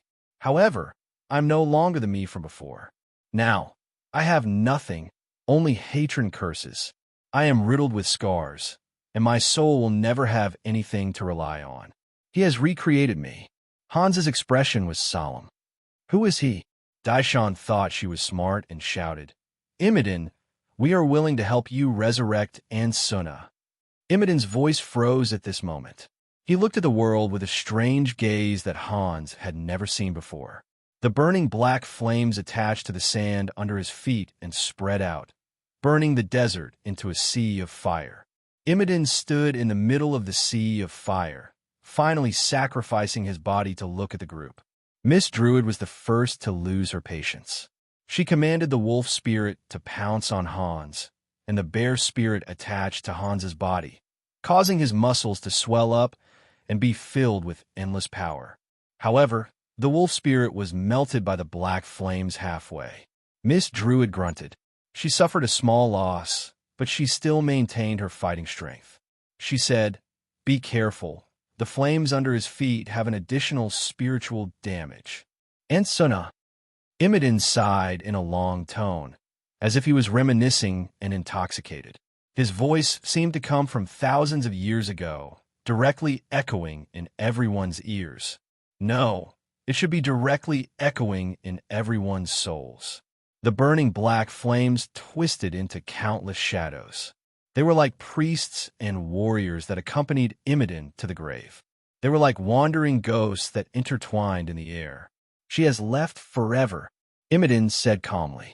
She destroyed my only existence and recreated me. She killed the holy cat. Her soul could never enter the underworld and could never rest in peace. She gave me the power of immortality. She killed the sun falcon.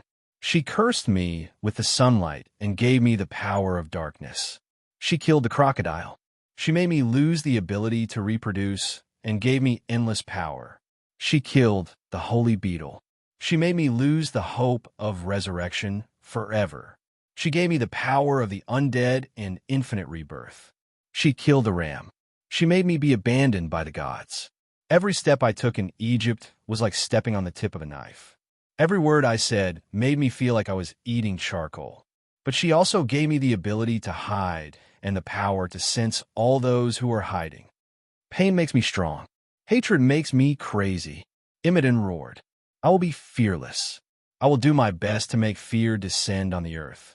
Imhotep looked up to the sky and let out a long howl. Countless ghostly shadows pounced from the sky. Imhotep himself also turned into a dark shadow. Endless murmurs and willpower were exerting all the pain Imhotep had suffered on the reincarnators. He used his blood-red eyes to stare at the paladin. The paladin looked into Imhotep's eyes. Through those eyes, Imhotep could see the bottomless abyss in his soul. When you stare into the abyss stares back at you.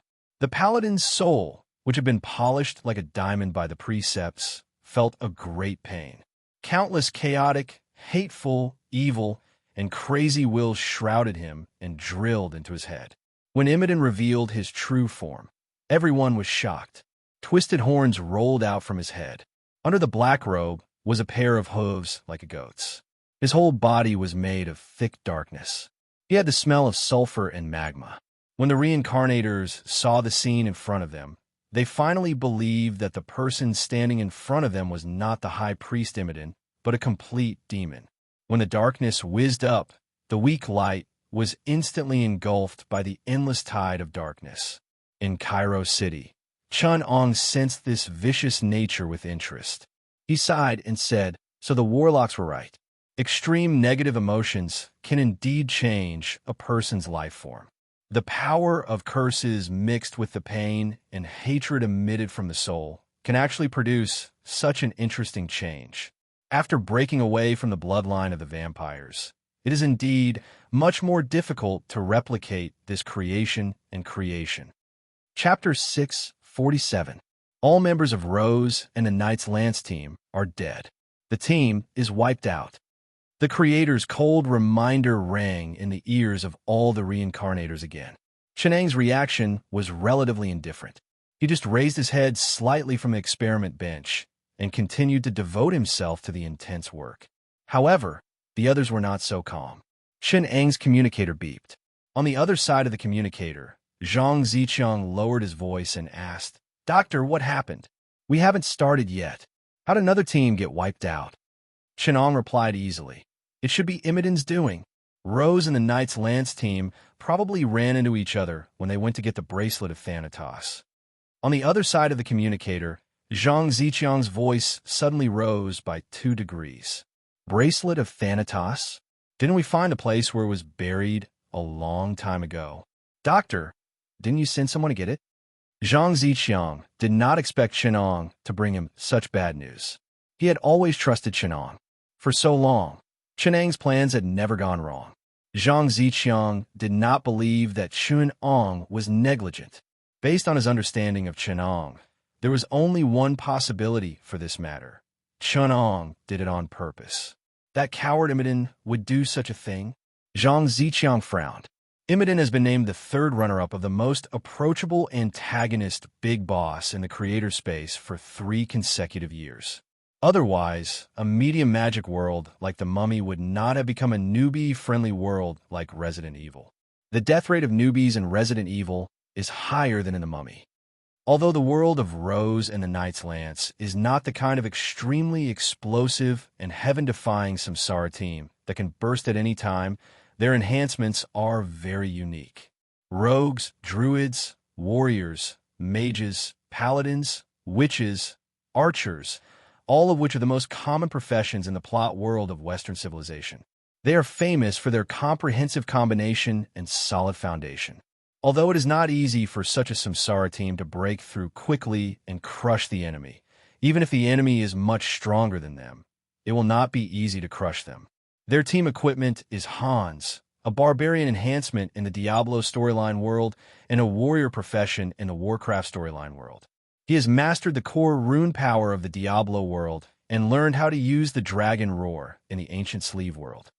His rune language and combat skills have always been successful. Even among the 9 groups this time, he can be called a strong character who can compete for the top 3. There are also many upper reincarnators in the Master God space. I'm optimistic that he will be able to master one of the core forces of the Western civilization plot world, the rune power, and advance to 10 stars. Chenong was honest for a while before replying with great interest. The power of runes, huh? Rune S power. Zhang rune. Zhang I'm S out. Zhang, congratulations. Zhang Ziqiang was stunned. What did you say? How is it possible for Immoden to master the power of runes? Without the strengthening of the Lord God, how could he easily master this power through the reincarnators? If the core power of the Western civilization could be so easily controlled, it wouldn't be considered one of the core powers. The rune power in the Diablo world is controlled by the Hordrum school, which is long gone. The only person who can teach the rune power is the Countess from Hell. She is nothing special in the original plot, but she is so powerful in the real plot. Only a barbarian like Hans can borrow the special status of the ancient barbarian soul on the Holy Mountain to learn this power from the Horlatum. Zhang Ziqiang sneered. If Immoden has this ability, doesn't that mean he's even stronger than the Horlatum? An Egyptian tried to learn the rune power of God's sanctuary. After Hans mastered the rune power, he tried to learn the dragon's roar in the Skyline world, but failed. Chenong sighed. You underestimate the Egyptian civilization and Immoden. Maybe his weakness blinded by love blinded your eyes. Immoden, who can be called the greatest priest of ancient Egypt, is not as incompetent as you think. As the origin of the ancient civilization, Egypt is far more brilliant in occultism than you think.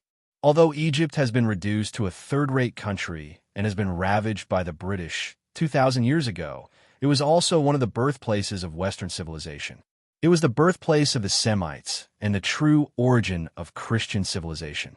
The Hebrew runes, Latin runes, and runes that were derived from it were all deeply influenced by Egyptian hieroglyphics.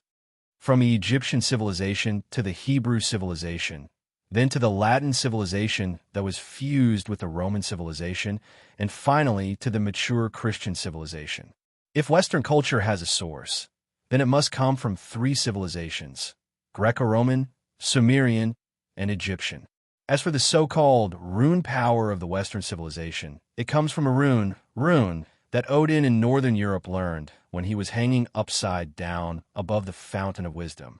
It comes from the Mesopotamia, the cuneiform of the Sumerian civilization in ancient Babylon, and the hieroglyphics of ancient Egypt. Greece and Rome, on the other hand, did not inherit the so-called rune power. It is worth mentioning that the ancient magic text that is often mentioned in the world of Harry Potter is the rune of Norse rune. The high-level runes in Diablo are all originated from these three rune civilizations. As the inheritor of the ancient Egyptian priest culture and one of the greatest priests of Egypt, Imodin's mastery of Egyptian runes is far beyond your imagination. The reason why he hasn't shown it is because he has always been in the body of the undead. He has mastered the Egyptian hieroglyphics and the two great artifacts of the rune power, the golden sun scripture that represents life and the undead scripture that represents death, but he has never fully unleashed their power. Imodin has been dragged down by love for too long, so long that you idiots can look down on him. But now, everything is different. Shenong said with a smile. The true core of magic is the rune power. The rune power can be divided into two major parts, runes and incantations, or words and language. These two powers, together with a few other factors, such as symbolism and geometry, form the foundation of magic. Together, they build the bridge to the core of magic, elements, souls, time, and matter. You might be wondering what I've gained from the Golden Sun scripture and the undead scripture that allowed me to play with Imodin and the whole of Egypt in the palm of my hand. In fact, the name of the organization I've created already tells you everything, the Eye of Horus. It represents the protection, wisdom, and supreme rune power of the gods. Just like the rune of life and the soul scale, it condenses the essence of the hieroglyphics of ancient Egypt. It represents the secrets of the hieroglyphics. The two scriptures are the carrier of the Egyptian hieroglyphics. What I've gained from them is all the secrets of the Egyptian runes. I dare say that Imodin may not have mastered everything like I have, but he must have mastered all the essences of the hieroglyphics. Because of the restrictions of the gods, even if he had mastered the secrets, he couldn't use them. But it's different now. Imodin's two biggest weaknesses were that Ansuna made him weak, and his identity as a priest restricted his potential. While the gods gave him power, they also restricted his development. His power came from Anubis and the other Egyptians, so they couldn't go beyond the restrictions. But I've completely erased Ansuna and made Imodin turn his back on the Egyptian gods. I've used curses, darkness, and negative emotions to reshape his power. Now, his wisdom, his potential, and his power can be fully unleashed. Now, are you still sure that Imodin can't master the runes? Zhang Ziqiang, who was on the other side of the communicator, was completely stunned. He asked with a trembling voice, "What did you just say? You killed Ansuna? You even forced Imodin to turn his back on the Egyptian gods?" Zhang Ziqiang was going crazy. His mouth was wide open, and he didn't care about his image in front of the newcomers. He lost control and shouted, "Why didn't you just give him the two scriptures? Give him the holy urns too." Halfway through his words, Chunong said calmly, and then that bone-deep fear rose in Zhang Ziqiang's heart again. Zhang Ziqiang shivered and lowered his voice to beg, "Sir, please let us live. If Ansuna is dead, Imodin will go crazy." Chunong explained calmly, "I didn't give him the two scriptures because he doesn't need them anymore. Imodin already knows most of the secrets of the two scriptures. In the past, it was because of the restrictions of the Egyptian gods. In other words, it was a matter of authority. Within the system, Imodin had to use the two scriptures as a terminal to make requests to the Egyptian gods. But now that he's a god, he naturally doesn't need them anymore. As for the power of the curse on the 5 holy urns, I've already returned them to him." Chunong smiled. "If I didn't use the 5 holy urns to force Imodin to kill the 5 symbols of the greatest ancient Egyptian gods, how could the Egyptian gods cast the most vicious curse on him and force Imodin to gather divinity through the distortion and pain of the curse? You better pray that Imodin doesn't have too much contact with Hans's soul. If he manages to dig out the runes from the world of Warcraft and the dragon roar from the ancient heaven scroll, I can't guarantee that Imodin won't be able to learn what Hans's couldn't." If a divinity Imidin who has mastered the ancient Egyptian hieroglyphs, the Hordrum school's runes, the dragon roar of the dragon descendant, and the world of Warcraft inscription really appears in this world. Chenong paused and smiled. Then it'll be fun to watch. Chapter 648. Imidin stood on a stone cliff not far from Hamunada, looking down at the magnificent ruins in the distance. He seemed to be nostalgic, but also seemed to be afraid, so he did not rush forward. Instead, he looked down at the countless people going in and out of Hamunada, like ants digging and moving things in the ruins. Those people were, of course, the people of Horus's Eye. After Inglong took control of Horus's Eye, he had been expanding to other tribes outside of Cairo, taking their manpower and resources. Horus's Eye was expanding at an alarming rate every day, accompanied by conspiracies, deaths, and killings. Imidin was not going to destroy this camp. As the only person in this world who had seen Chun-Ang's true face, he knew that he was far from being Chun-Ang's opponent. If he wanted revenge, he had to be patient. Moreover, he had mastered a new power. From the hands of those reincarnators, he could eventually come into contact with the wonderful knowledge of the other world and quickly become stronger. Imidin thought so, feeling the twisted curse in his soul and the chaotic knowledge that had just been dug out from Hans's brain. He roared at the sky in a completely strange language, like the low roar of a giant dragon, his voice resounding in all directions. Strand Bacco. Storm summoning. The sky changed dramatically. Countless dark clouds rolled over the dry desert, and the atmospheric pressure suddenly dropped. Dozens of miles away, everyone in Hamunada felt as if there was a big stone pressing on their chest. They looked up in surprise at the rolling dark clouds in the desert, which was rarely seen in 100 years. Someone shouted, "Go back to the camp. The storm seems to be coming." The people in the inland areas of Egypt were very familiar with sandstorms, but they had no concept of a storm. They stared blankly at the clouds rolling more and more violently in the sky, feeling the wind mixed with gravel and the stinging pain on their bodies. They ran back to the camp in panic and fear, but some ran too late. Lightning tore through the sky, electrocuting a few people who could not escape in time. Then countless thunder raged. The entire Hamunada camp was filled with electric currents. Thick bolts of lightning shot toward the humans like pythons. Inglong looked at the raging lightning around him. He was calm and collected. The terrifying lightning was raging between the steel pillars around the camp. It was only one step away from the people inside, but it was like a natural moat. The crisscrossing steel pillars formed a huge, cage-like device, covering the sky above the camp. This unique effect had an interesting scientific explanation. Faraday cage. Inglong looked at the communicator in his hand, which had lost its signal due to the strong electromagnetic interference, and muttered to himself, "Even a dragon's roar and lightning must abide by the basic laws of science." Professor Chin's threat can be clearly seen from the comparison between him and Imidin. Although he didn't reveal his true strength, he was able to predict Imidin's actions in advance. This proves that in the field of occultism, Imidin is not just a little bit weaker. Inglong lamented before the Republic pointed out the Laplacian demon and other related technology trees in the field of quantum and information science. In terms of information, Chun-Ong is still at an absolute disadvantage. A powerful spell that can change the weather has become a joke after half an hour's notice. Inglong looked at the raging lightning on the Faraday lightning dragon and thought to himself, Imidin's test this time has failed. He should be able to behave himself for a while. The thunderstorm came and went quickly. The rare heavy rain in hundreds of years nourished the entire desert. After the thunderstorm, some grassy grassland oases appeared in the desert.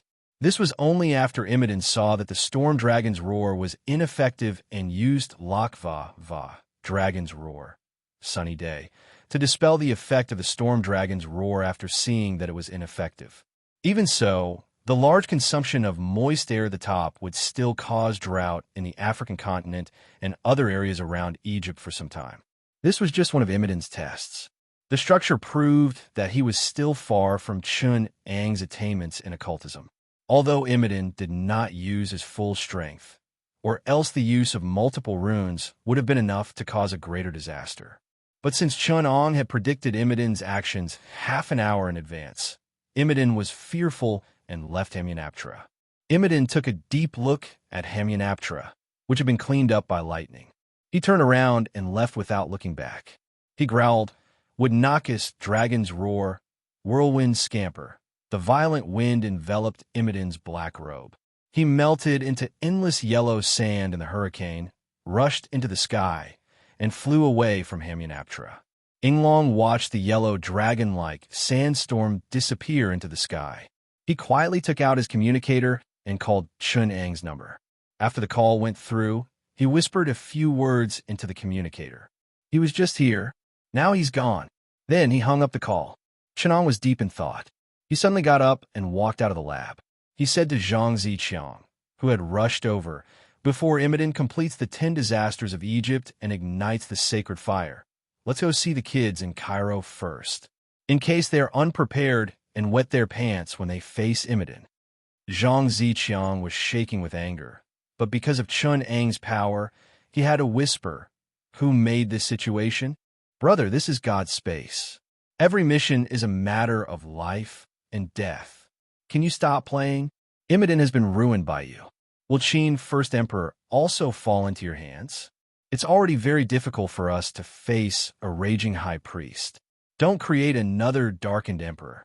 Okay, we won't do the third plot of the mummy." Chun'ang shook his head and sighed. "It's too late. The Eye of Horus, which was heading to China, has been gone for 3 days." He looked at the desperate Zhang Ziqiang, patted him on the shoulder, and said, "East and West compete. 2 heroes stand side by side. You see, it's also very interesting, isn't it?" Zhang Ziqiang was helpless. He looked at the back of Chun'ang as he left. His left hand connected the communicator in his hand. "Ahong, it's not that I didn't stop him, but he didn't even give me a chance to stop him. Are you outside? Why don't you come here and try? What can I do? I'm also very desperate." That's it. Maybe Imodin isn't as scary as he said. The so-called Imodin who mastered the power of runes in the other world is just Professor Chen's guess. Think on the bright side. Maybe he guessed wrong this time. Chapter 649. Chun'ang did not choose to show up in Cairo. After all, Cairo was his territory now. Even if the Egyptians died, they were not worth much. However, without blood sacrifice, soul extraction, and corpses to refine into undead, Chun'ang's heart would ache if he let them die for nothing. The people in Cairo were his property now. If they were alive, he could turn them into vampires, and if they were dead, he could turn them into mummies.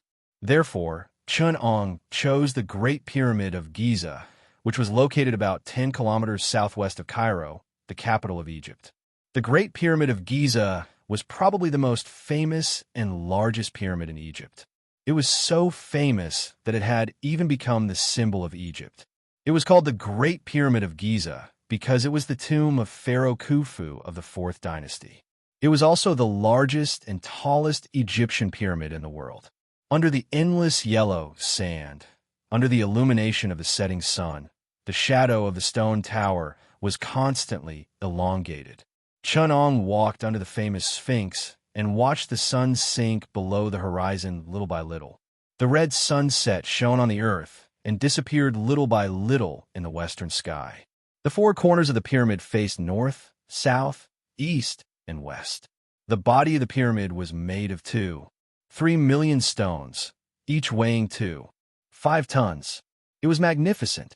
Together with the Great Pyramid of Khafre and the Great Pyramid of Menkaure, it formed a strange layout. As the sun gradually sank into the darkness, Chun'ang slowly climbed the stone steps to the top of the pyramid. The blood guards in black stood by his side solemnly. The moment the last ray of the setting sun sank into the ground, Chun'ang also reached the top of the pyramid. He held the dark scripture of the dead in his hands. The hieroglyphs in the scripture glowed with an indescribable light. This process symbolized the transfer of the rule of Adam, the god of twilight, to Ophir. Under the setting sun, the pyramid's shadow twisted like a snake. It was called Apib, the serpent of darkness. Chun'ang's actions were not meaningless. Although the Great Pyramid of Giza had been plundered by countless invaders in the past 3,500 years, its location near Cairo had caused it to suffer from human activities. In the end, all the treasures inside the pyramid had been lost. Perhaps there used to be all kinds of mysterious ancient Egyptian artifacts inside, but now it had been plundered by the invaders. However, that didn't affect Chenong at all. All he needed was the pyramid itself. Although all the cultural relics had been looted, the most important thing, the general structure of the pyramid, was still intact. When the sun set, the distorted shadow of the pyramid could be seen in the afterglow, symbolizing the threat of the sun god Ra, Apib, the dark serpent. Chenong could still draw a lot of power from this ritual that happened every day. Chenong softly chanted the mysterious incantation in the dark scripture of the dead. The twisted shadow of the snake did not disappear after the sun set. Instead, it became darker and darker under the moonlight. The snake's head coiled around Chun-Ang's body. Starting from Chun-Ang's shadow under his feet, Chun-Ang's shadow at the top of the pyramid turned into the shape of a snake's head, controlling the power accumulated in the Great Altar. Standing on the pyramid, the blood clansmen in black lined up neatly. The shadows under their feet merged with the enormous Great Pyramid of Giza's shadow. Their faces were covered with shadowy snake tattoos, and their energy began to connect with the Great Pyramid of Giza. As Chun-Ang's tones slowly deepened, the pyramid's shadow that twisted like a snake's shadow finally calmed down. The huge mana was gradually absorbed into Chun-Ang's shadow. One could still see that Chun-Ang's shadow was projected on the pyramid. Because of the layers of stone steps, it was twisted like a snake, but this was already a normal optical phenomenon. Zhang Ziqiang came to Chenong with a strange look on his face and said in a low voice, "The rest is almost ready, but will this ritual really work? The pyramid is an altar, and this Great Pyramid of Giza is probably the most powerful altar in Egypt or even in the world." Chenong closed the dark book of necromancy and smiled. In occultism, symbols, rituals, spells, and runes are the cornerstones of any magic. In other words, they have shaped the entire system of spellcasting. Now, I have used the world's largest altar, the Great Pyramid of Giza, and the most powerful source of magic, the power of the sun and the moon, to project the power of the shadow, which represents the opposite of the light of the sun and the moon. Using the pyramid as a ritual, I have opened the path to the great power of Apib, the dark serpent, which represents the shadow. I have used one of the two books that contain all the secrets of ancient Egyptian spells to absorb the power that Apib has accumulated for 3,500 years. Chenong turned around and looked at Zhang Ziqiang. Is it going to work? In Egyptian mythology, after sunset, the power of Ra, the god of the sun, will be greatly weakened, but he still has to travel to the underworld on a boat under the protection of Seth and Mehen in the form of Alf-Ra or Fura. At that time, he has to be on guard against the attack of Apep, the dark serpent, which represents the opposite of the power of the sun. Its essence, to put it bluntly, is that after the sun sets, there is a conversion of positive energy and negative energy between heaven and earth, a process in which one waxes and the other waxes and wanes. The dark serpent Apib was actually imagined by the pharaoh when he saw his shadow twisting like a snake on the pyramid when the sun set. Because the pharaoh's power came from the sun, his shadow was naturally the embodiment of darkness. After knowing the origin, we can use these symbols cleverly and use rituals, spells, and runes to open the path to the power of the law. Zhang Ziqiang listened with a blank face, but the power he felt was real. He could clearly feel the changes that had happened to Chenong, who was standing at the top of the pyramid, and the surrounding vampires who had assisted in completing the ceremony. They seemed to have merged with the shadow under their feet, like countless swimming snake shadows, worshipping the sacred snake at the top of the pyramid. A deep and distant magic power lay dormant in their bodies. At this time, Chenong looked up at the stars in the sky that were gradually becoming clearer. The clear sky of the pre-industrial era with low pollution made the stars in the sky bright. The starlight clearly projected down and shone on Chenong. He bowed his head and said, "It's almost time. Let's start." Zhang Ziqiang's face turned serious. He nodded slightly and turned on the communicator. "Hong, you can start now." At the other end of the communicator, Hong Fan looked at the dozens of vampires wrapped in black robes around him and ordered, "Begin the operation. Team 1 and Team 2 are responsible for Team Incubus in the Suez Canal Company. Team 3 and Team 4 are responsible for Team Taotai in Cairo City. Team 5 is directly under me and is responsible for Team Scarlet Blood. Inglong, you are responsible for Team Wings of Light." Chapter 650. Countless members of the Blood Clan in black followed his orders and sneaked into the darkness. The night was silent, and some changes were quietly happening in Cairo. In the manner of the Suez Canal Company in Cairo, the leader of the Nightmare team, the young man dressed like a British gentleman, suddenly raised his head. Under his gaze, the pure white moonlight in the sky gradually turned slightly red, and the entire manor fell into absolute silence in an instant. The chirping insects stopped, and the huge manor gradually became silent. The leader of the Nightmare Squad, the British gentleman, opened the umbrella in his hand and covered his head. He looked at the increasingly red moonlight, and his heart was solemn. He whispered to the Samsara travelers behind him, "Don't come into direct contact with the moonlight. You will become weak under the moonlight." Then he sighed. A huge magic halo enveloping Cairo. The enemy we are about to face is very terrifying. Behind him, a red-haired woman reached out to take the blood-red moonlight. She quickly retracted her hand, as if she had been electrocuted. She whispered, "This moonlight carries a trace of curse. According to the structure of the negative energy and the characteristics of the curse, it carries at least 5 effects: weakness, blood-sucking, nightmare, illusion, and evil. The structure of this spell is too complicated, and I can't even identify the rest. Edward, we are in trouble." Edward, the leader of the Nightmare Squad, pondered for a moment and suddenly asked, "Why, Lisabeth, can you estimate the level of the caster who can cast this spell?"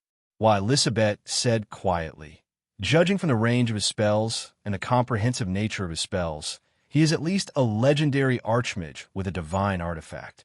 He is stronger than Dumbledore, who we have met before. It is more likely that he is a demigod who possesses the divinity of darkness, moonlight, curse, or shadow. If he is not a god of these domains, then we have really hit an iron plate. He may be a 10-star true god." As soon as Lisabeth said this, someone immediately questioned, "Impossible. The destructive power of a 10-star true god can't be limited to this." Lisabeth quickly retorted, "I am judging by the level of power. Whether it is him or not, the blood moon spell that enveloped us carries a trace of immortality. The essence of that deep darkness is far beyond our level. If it is not someone borrowing the power of a god, then it must be a priest or even the god himself. Either way, we need to be prepared to face divine spells head-on." Edward interrupted them. At this time, the sound of wings flapping came from the sky. Edward could even sense the rustling sound of the air brushing against the fluff. His expression changed, and he looked up, only to see a red bat flying over the manor under the moonlight. It was small and cute, only the size of a fist covered in a thin layer of fluff. His face wasn't as ferocious as an ordinary bat's. Instead, it was like a hamster's with a kind of silly cuteness. Even though Elizabeth knew that it was not an ordinary bat, she could not help but be tempted. However, Edward remained calm. He pulled out a Browning pistol and fired 3 shots at the bat. A mass of flesh and blood exploded in midair. Immediately after, the mass of blood gushed out into a basketball-sized mass. A mutated bat with a wolf's body and bat wings suddenly pounced out of the blood. The monster was shockingly agile. It seemed to have no bones as it swept across the ground and rushed into the Nightmare team. In Edward's team, a person roared and his body expanded rapidly. His hair spread from his chest to his face, which quickly protruded and turned into a wolf's mouth. His muscles swelled to a height of 5 meters, like a silver werewolf pouncing towards the red wolf bat. The front half of the red wolf bat's wolf's mouth expanded several times like a snake's. In its huge jaw, there were razor-sharp fangs. It ruthlessly bit down on the reincarnated werewolf. The sharp claws on the bat's wings clasped tightly onto the werewolf's body. The silver werewolf's hands grabbed onto the bat's wings and burst forth with great strength. However, he soon realized that he had made a big mistake. The bite wound rapidly bled under the blood-colored moonlight. The wolf bat's vampire fangs were like shadows, penetrating into his body. The huge strength in his arms was rapidly draining and weakening.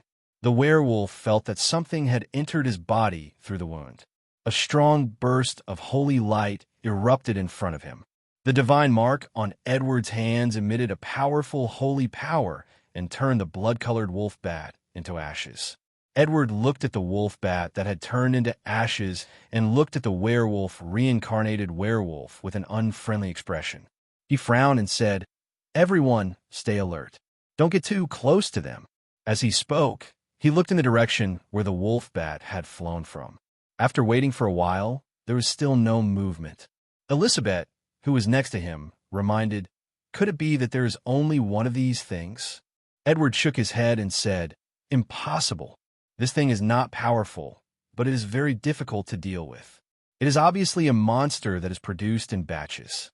Moreover, its reproductive ability should be very strong." He looked at the still calm sky and secretly heaved a sigh of relief. Maybe it is just a test. Before everyone could calm down, there was a sudden, unforeseen event. The reincarnated werewolf had already finished bandaging his wounds. He was holding his wound in a daze.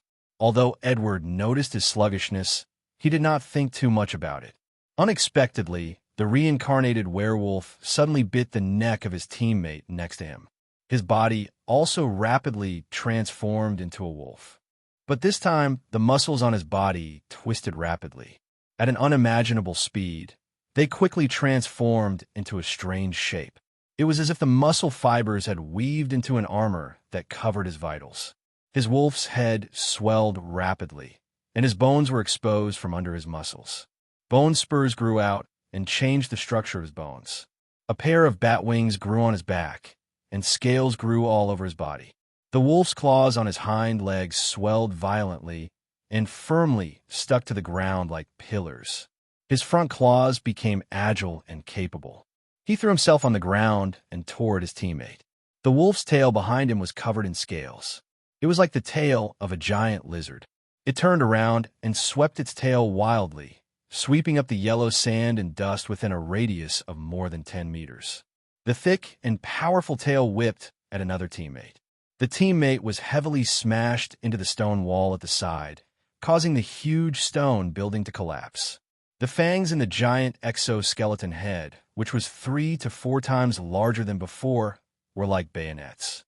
They deeply pierced into the reincarnated werewolf's artery and instantly drained his blood. This giant monster swelled again. Its tail bloomed like a flower, and its tentacles full of fangs pierced into the body of the person buried in the ruins. Just like that person turned into a dried corpse in front of Edward. At this time, the shape of the monster, which had stabilized, could be seen. It was a monster that looked like a giant dragon. It was covered in armor, and its body was like an enlarged giant wolf. However, its head was elongated on the basis of a wolf's shape. Its bones were exposed, and there were several huge bone spurs. Its tail was like a lizard's. Under the blood-red moonlight, the huge wounds caused by the reincarnated werewolf were rapidly healing. The composite structure of the scales was like a bulletproof vest. It made it difficult for cold weapons and firearms to break through its defense. This was a biological weapon with extremely powerful combat instincts. It was bloodthirsty and ferocious. After swallowing the reincarnated werewolf, it could rapidly mutate. It had the agility and reaction speed of the Blood Clan, the strength and recovery of the werewolf, and all the advantages of the two races. Its magic resistance was also very strong. The combat ability compiled by Chun Ong also made its combat intelligence very high. The Nightmare team was in a tough battle. However, the Red Blood team, which was not far away from them, was not much better off. They were facing a flowing river of death. Hong Fan's body was surging with powerful blood energy.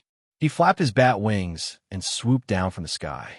He grabbed the chest of David, the captain of the Red Blood team, and smashed his sternum and arm. Then, the bone spur pierced into David's heart. However, David still had a strong vitality. The two of them fought crazily. Luo Sheng, the captain of the Taotai team, stood on the surface of the Nile.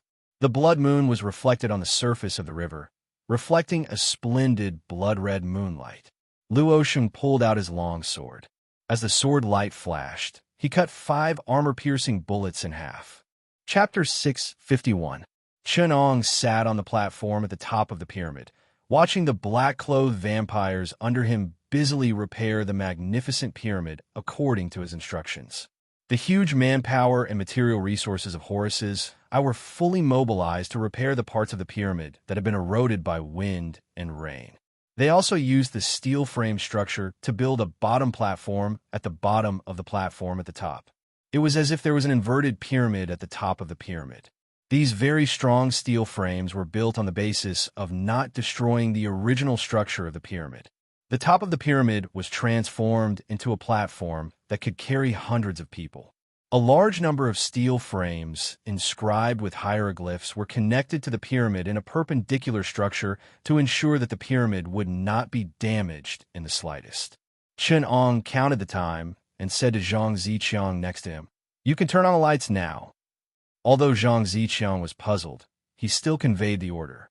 After a short while, about 150 meters away from the 4 corners of the pyramid, 4 high-energy searchlights shone toward the sky. 4 pillars of light soared into the sky and could be seen clearly from dozens of miles away. The residents of Cairo City looked at the 4 pillars of light rising from the south in surprise. They whispered to each other and discussed spiritedly, not knowing what was going on. The reincarnators saw it clearly and understood in their hearts that this was a signal. What are we doing? Of course, it's to give them a signal. If we don't give them a signal, how will they know we are there? These reincarnators should have received tonight's greeting. If they're not stupid, they should understand the signal I sent to them. If you're not dead, come over and talk. Chen Ong answered Zhang Ziqiang's doubts with a smile. His attitude was calm, as if he was going downstairs to eat dumplings. Zhang Ziqiang hesitated. We just fought with them, and some of us even killed their people. I'm afraid it's not good to be so arrogant. Chen Ong said calmly, Old Zhang, we need to have the bearing of a strong person. In the face of a great enemy, don't be ruthless. Zhang Ziqiang said angrily, Am I talking about ruthless?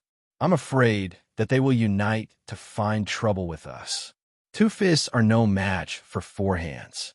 Even if we are made of iron, how many nails can we hit? And weren't you the one who created this great enemy?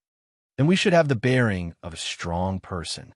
Chen Ong said with a smile, You have to believe that they are just a few pieces of scrap metal. Even if they come together, what do we have to fear? And now I'm tired of killing people and picking up corpses. That wastes a lot of resources. This way, we can't get most of the materials carried by the reincarnators. Now, I want them to contribute. We have already left the stage of primitive accumulation. For the next part of the capital operation, we can consider issuing additional shares and going public, mergers and acquisitions, or even cooperation. Reincarnation groups must have many idle resources like your previous perfect blood. Of reincarnators also have reincarnators. But now we of reincarnators are reincarnators. And reincarnators are. We are reincarnations. But in reincarnators. And you are. The other reincarnation teams must have a lot of idle resources like your perfect blood, because they're not suitable for their own strengthening, and because they do not have a satisfactory trade price. They have wasted them.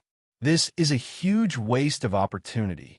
Now, they are putting these idle resources into my reincarnation operations.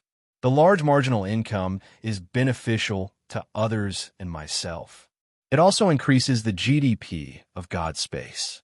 For example, we killed many reincarnators from the Yellow Dust team and the Ghost Cutter team. We only got 1 or 2 of their resources. Most of them were destroyed in the flames of war and God's space drifting away. Comrades, this is costing us a lot of sunk costs. Of course, because we were in the initial stage of capital accumulation, everyone was in a life-or-death relationship. So we had to do this. But now that we have the ability to reincarnation operations, our relationship with the other reincarnation teams should not be limited to the small benefits of death rewards. What is more important now? Operational resources. Chenong sighed. I worked so hard to distort Imidin, investigate the mausoleum of the first emperor, and establish the organization Horus's. I'd almost control Egypt. Was it to contribute to the people of Egypt? It was to earn profits. Now that we have invested perfect blood and obtained a complete blood breed strengthening chain, we can mass-produce blood breed strengthening chains at any time. Our capital has increased by 100 times, and the reincarnators still have a large amount of capital in their hands. It is very likely that they will use the capital we have in this world. Are we still qualified capitalists if we don't think of a way to use it? Chenong reprimanded him righteously. Ziqiang, you disappoint me. Zhang Ziqiang stared at Chenong, dumbfounded. He was so agitated that he almost blurted out, "What do you mean I disappoint you?" In the end, under Chenong's stern gaze, Zhang Ziqiang, who had been angry for a long time but did not dare to say anything, swallowed his words. He nodded and said, "I understand what the doctor said, but if we don't treat them as mortal enemies, will they be willing to invest those precious resources?" "Why can't I?" Chenong asked in surprise. A tube of Legend of the Night's perfect blood can be used to modify curses, mutants, and viruses. Even the weakest blood breed virus is enough to provide the original modification results. Now, our team can strengthen thousands of blood breed viruses at any time, equivalent to enhancers with perfect bloodlines. Isn't the increase in value huge? Zhang Ziqiang's eyes flashed. He decided to ignore some of the facts in Chenong's words. He nodded and admitted, "The increase in value is huge, but those reincarnators are not confident, and they don't trust us, so they put their idle resources into this. At most, we can let them enjoy the profits from Horus's eye." Chenong replied calmly. Zhang Ziqiang was very nervous. Horus's eye is our core profit. It can be said that it is our biggest gain since entering the world. How can we expose it to others so easily? Chapter 652. Those reincarnators are at best a few small shareholders in the capital market. We're just borrowing their resources to operate. Are you afraid that they will take away the company? Chenong handed him the information in his hand. Take a good look. Under the leadership of excellent managers such as Xiao Bolong and Zhao Yingqi, the organizational structure of the Horus's eye has been very perfect. We have imitated the modern company system and divided the Horus's eye into two parts. One is defined as a local company that operates the country of Egypt, develops, and grows continuously. The other is an organizational entity that penetrates the world, operates, and increases the value of the capital we bring from God's space. And the other is a transnational secret organization that takes care of the interests of other agents. The specific form of the organization is also divided into two parts. Among them, the operation of the resources of God's space is known as the Inner Circle. The leader is the Council of Elders, which is equivalent to the Board of Directors. I am the Chief Elder Amon, you are the second CEO, Old Nut, and Hong Fan is the first CEO, Old Seth. Chenong said as he threw him a large pile of documents and regulations. The large amount of information left Zhang Ziqiang at a loss. He hurriedly scanned through a few thin documents. The complicated rules and regulations of the organization, the style of interests, and the rules and regulations made his brain hurt. He pushed the documents and said, "I don't understand these, but they do look quite formal. Of course, we are going to be the operators of a formal underground secret organization. Of course, the organizational regulations have to be formal." Chenong casually flipped through a few documents and pointed to the signatures on them. These are all made by the Elders of Internal Affairs, that is, Xiao Bolong and the others. Now their codenames are Zio and Tevenut, and they are responsible for the reorganization of the Horus's eye. Now that the reorganization has been completed, The organization can glow with new youth and firepower and operate healthily while we are away. Now, Horus's I no longer excludes other forces from getting involved. Just like modern companies, after the efforts of Xiao Bolong and the others, the reorganized Horus's I organization also has a strong ability to assimilate and purify itself. Through the unity of our founders' team and the correct reorganization of the organizational structure, we have ensured the realization of our core interests. The huge manpower, material resources, and practical influence of the Horus I organization will not be wasted. We have decided to restructure the middle and outer circle and establish the capital structure and method of operating value added. In other words, other than the core forces and organizations, such as the 9 pillar gods, including the Egyptian government, ordinary blood breeds, and low-level members, will be separated from the inner circle. While ensuring the inner circle's dominance, we will accept other forces to develop and operate. In my vision, only reincarnators can join the inner circle, and we will firmly control it in our hands. It is related to the core strength of the operation of the creator space resources.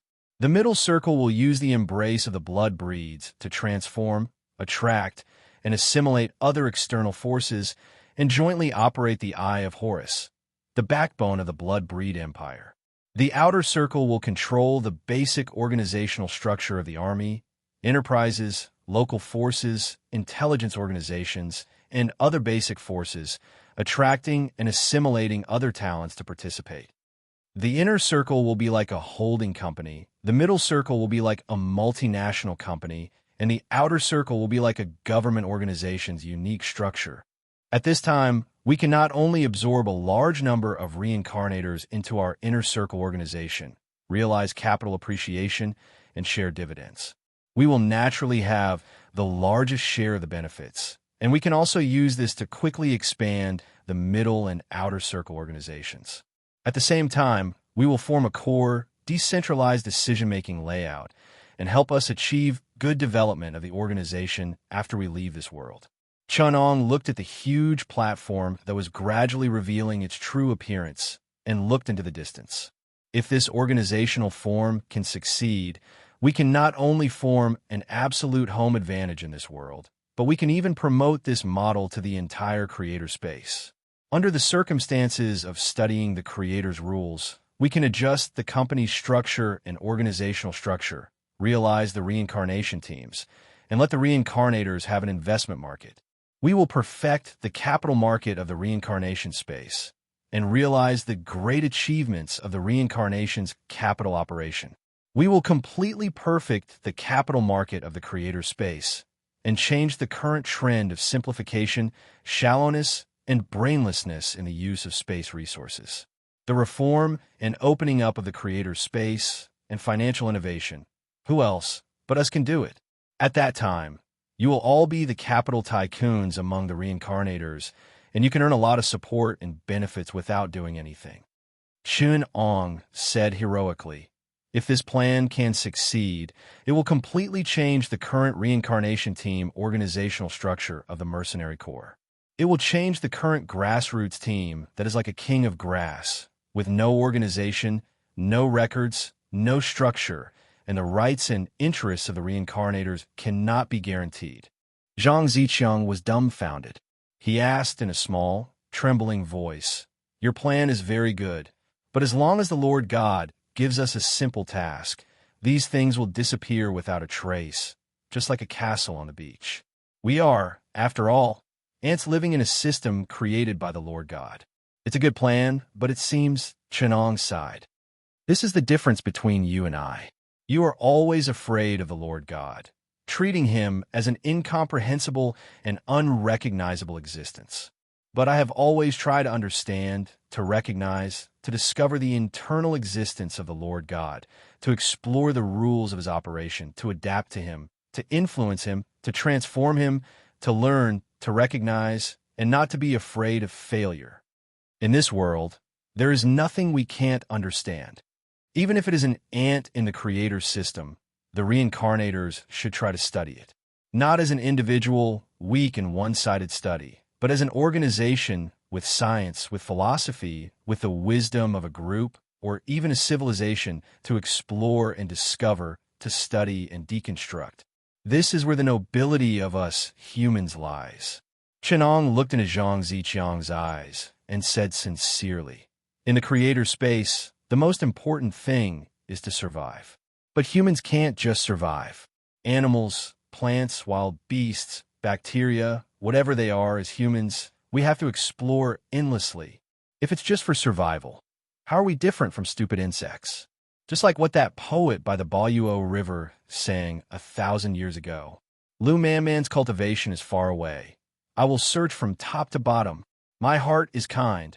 Even if I die 9 times, I will not regret it." Although these 2 lines are not the first and second couplets, they do speak the words in my heart. Chenong bowed slightly and no longer cared about Zhang Ziqiang, who was deep in thought.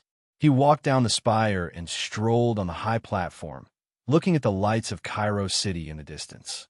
He nodded and said, "The reason why I want to test you first is to screen out those who are really suitable for experiments and cooperation.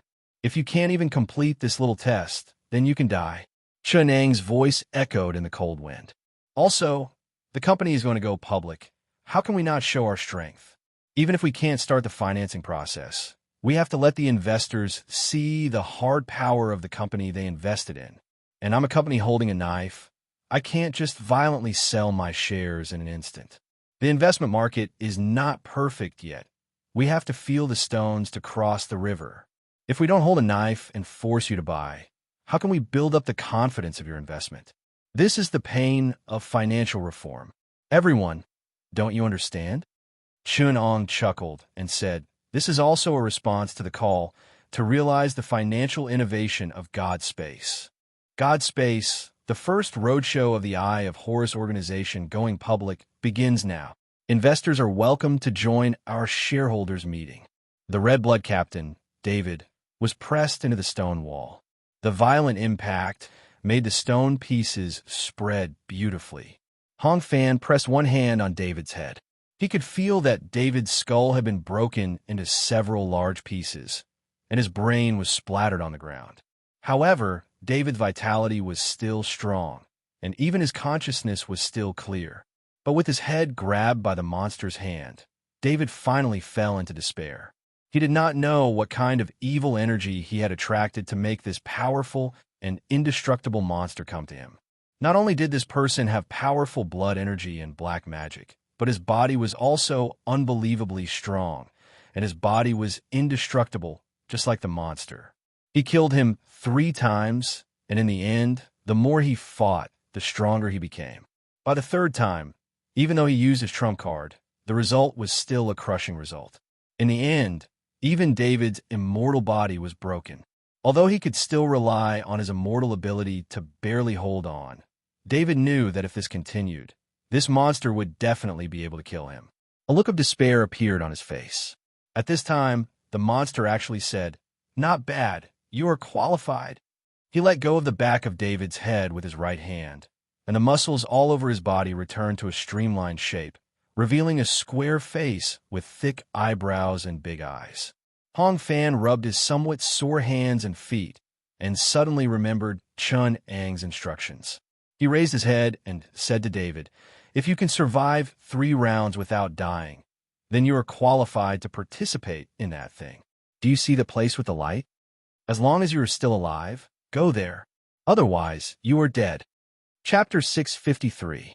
The British gentleman, Edward, stood in the dark, looking up at the 4 pillars of light shooting into the sky. The pillars of light illuminated the upper half of the Great Pyramid of Giza. The steel platform on the pyramid was made of extremely strong glass. The light shone from below, illuminating the entire platform. This kind of tempered glass was nothing special in the 21st century. It could even be used in some trade fairs. However, in 1921, the significance of this was extraordinary. The bright light illuminated the entire platform on the top of the pyramid.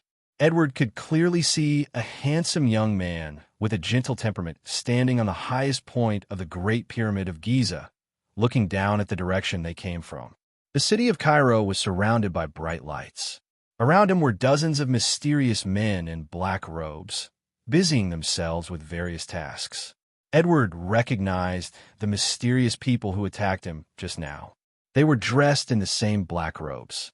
He could not help but become serious. Elizabeth, who was standing beside him, also recognized those people. She was not as calm as Edward. Although it was obvious that she had cleaned up, her pale face and frightened eyes made her look a little haggard. Elizabeth chuckled coldly when she recalled the dangerous attack of the Batwolves. They really don't care to hide. Edward smiled. Why would they hide? Can't you tell? This is a test. Otherwise, those men in black wouldn't have retreated so easily just now. Those people behaved appropriately and calmly retreated. Apart from the wolf bat that died due to the genetic collapse, do we keep any of them alive? This is a warning they're giving us. You can also call it a warning. Edward's face darkened a little, but he still said indifferently, they are warning us to abide by the rules of their game, or else we will have to face their all-out attack, and they will be crushed into pieces. Zhang Ziqiang spat out the two words coldly. He turned around and said to Hong Fan, Professor Chun is much smarter than you.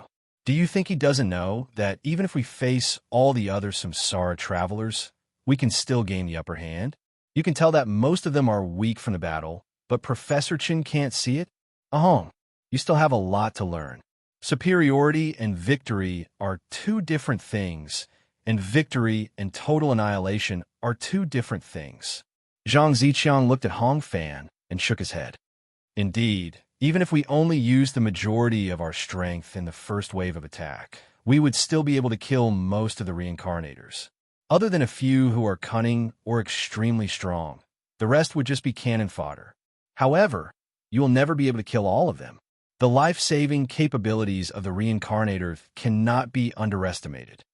As for those who survive, the threat and danger they pose will increase exponentially, tenfold. For those people, the team was not only their weakness, but also their concern. They did not want to force others into a dead end. Hong Fan, unless you have the confidence to get rid of these hidden dangers in the shortest time possible. Zhang Ziqiang looked at Hong Fan, who was deep in thought, and patted him on the shoulder. Professor Chin sometimes makes crazy decisions, but not this one. I don't know what he wants to do, but I can already grasp a trace of it. When his faction was weak, he wasn't afraid to hunt down those samsara teams and absorb their nutrients to grow. At that time, he was like a predator, careful and cautious. He didn't make a move, but when he did, it was like a thunderbolt. He used it to obtain nutrients for his growth. But when he accumulates enough strength and his body becomes enormous, he is transforming into a ruler. It means that the way he absorbs nutrition changes from gnawing the flesh and blood of the reincarnators to a way that is stealthier, and less likely to raise resistance. That is exploitation. Zhang Ziqiang looked at the direction of Chun Ong and sighed. He probably wants to breed these reincarnators. Luo Sheng, dressed in white and carrying a sword, walked barefoot on the sand. At night, the desert was cold and bitter. The sand under his feet was a substance with a very low heat capacity. It was as hot as charcoal at noon and as cold as ice at night. But no matter at noon or night, Luo Sheng felt nothing. Only some people could see that when he walked barefoot on the ground, a trace of Qi Meridian was communicating with the ubiquitous meridian of the earth called Dragon Meridian. Edward was walking in front of Luo Sheng. Seeing Luo Sheng coming alone with a sword, he was slightly surprised, but he still greeted him in friendly Chinese. Your Excellency Luo Sheng, why did you come alone? Team Tao Tai is powerful, so they should not have suffered too much damage in the previous attack. Luo Sheng just nodded slightly, not showing any alertness. On the contrary, the muscles of several people around Edward stayed in a tight arc. Edward hurriedly winked at the people behind him. Elizabeth whispered to her teammates, Relax, you idiots. Go back and recite the information about the Space Master for me 10 times. Luo Sheng is a martial arts maniac. If he wants to kill you, he doesn't need a sneak attack. Edward stepped forward and chatted with them in a friendly manner. He knew very well that the 9 provinces team opposite them had put on an imposing posture. On their side, they could only resist if everyone united. Even if the samsara travelers were fickle and no one trusted others absolutely, they should at least pretend to be united against the outside world. Otherwise, they would rather surrender or give up on the mission after recalling the thunderous power of the 9 provinces team in the previous test. Of course, Luo Sheng also understood this. He bowed slightly and said, setting up a platform on the Great Pyramid of Giza and waving Mingguang to invite us. Such a big move shows that the person behind this is not an ordinary person. In the last test, this person came like a thunderbolt, as if from the 9th heaven. In the blink of an eye, he attacked like a tide. After a few rounds, he finished his test like a clear river and retreated without leaving any mud behind. Since such a person has invited me, how can I not go? As for the rest of you, Luo Sheng looked back at Shunong on the pyramid and said with a smile, the life and death of Team Taotai, the rise and fall, glory and disgrace, all depend on me. As long as I am here, Team Taotai will be here. The rest of you are just mediocre. Edward laughed and said, Your Excellency Luo Sheng, you must be joking. The strength of Team Taotai is extraordinary. How can you underestimate the other teammates of Luo Sheng? As he spoke, he looked back in the direction of Cairo. In the distance, another team was coming in this direction. Edward smiled and said, A few more friends are coming. I wonder which team they are from. David, the captain of the Red Blood team, and his team were in a mess. He looked up and cursed in a low voice, Damn it. Chapter 654. Half an hour later, Shunong saw a group of samsara travelers appear under the Great Pyramid of Giza. There were about a dozen of them, and they were divided into 5 teams. Except for Luo Sheng, who came alone, the other captains had brought most of their teammates.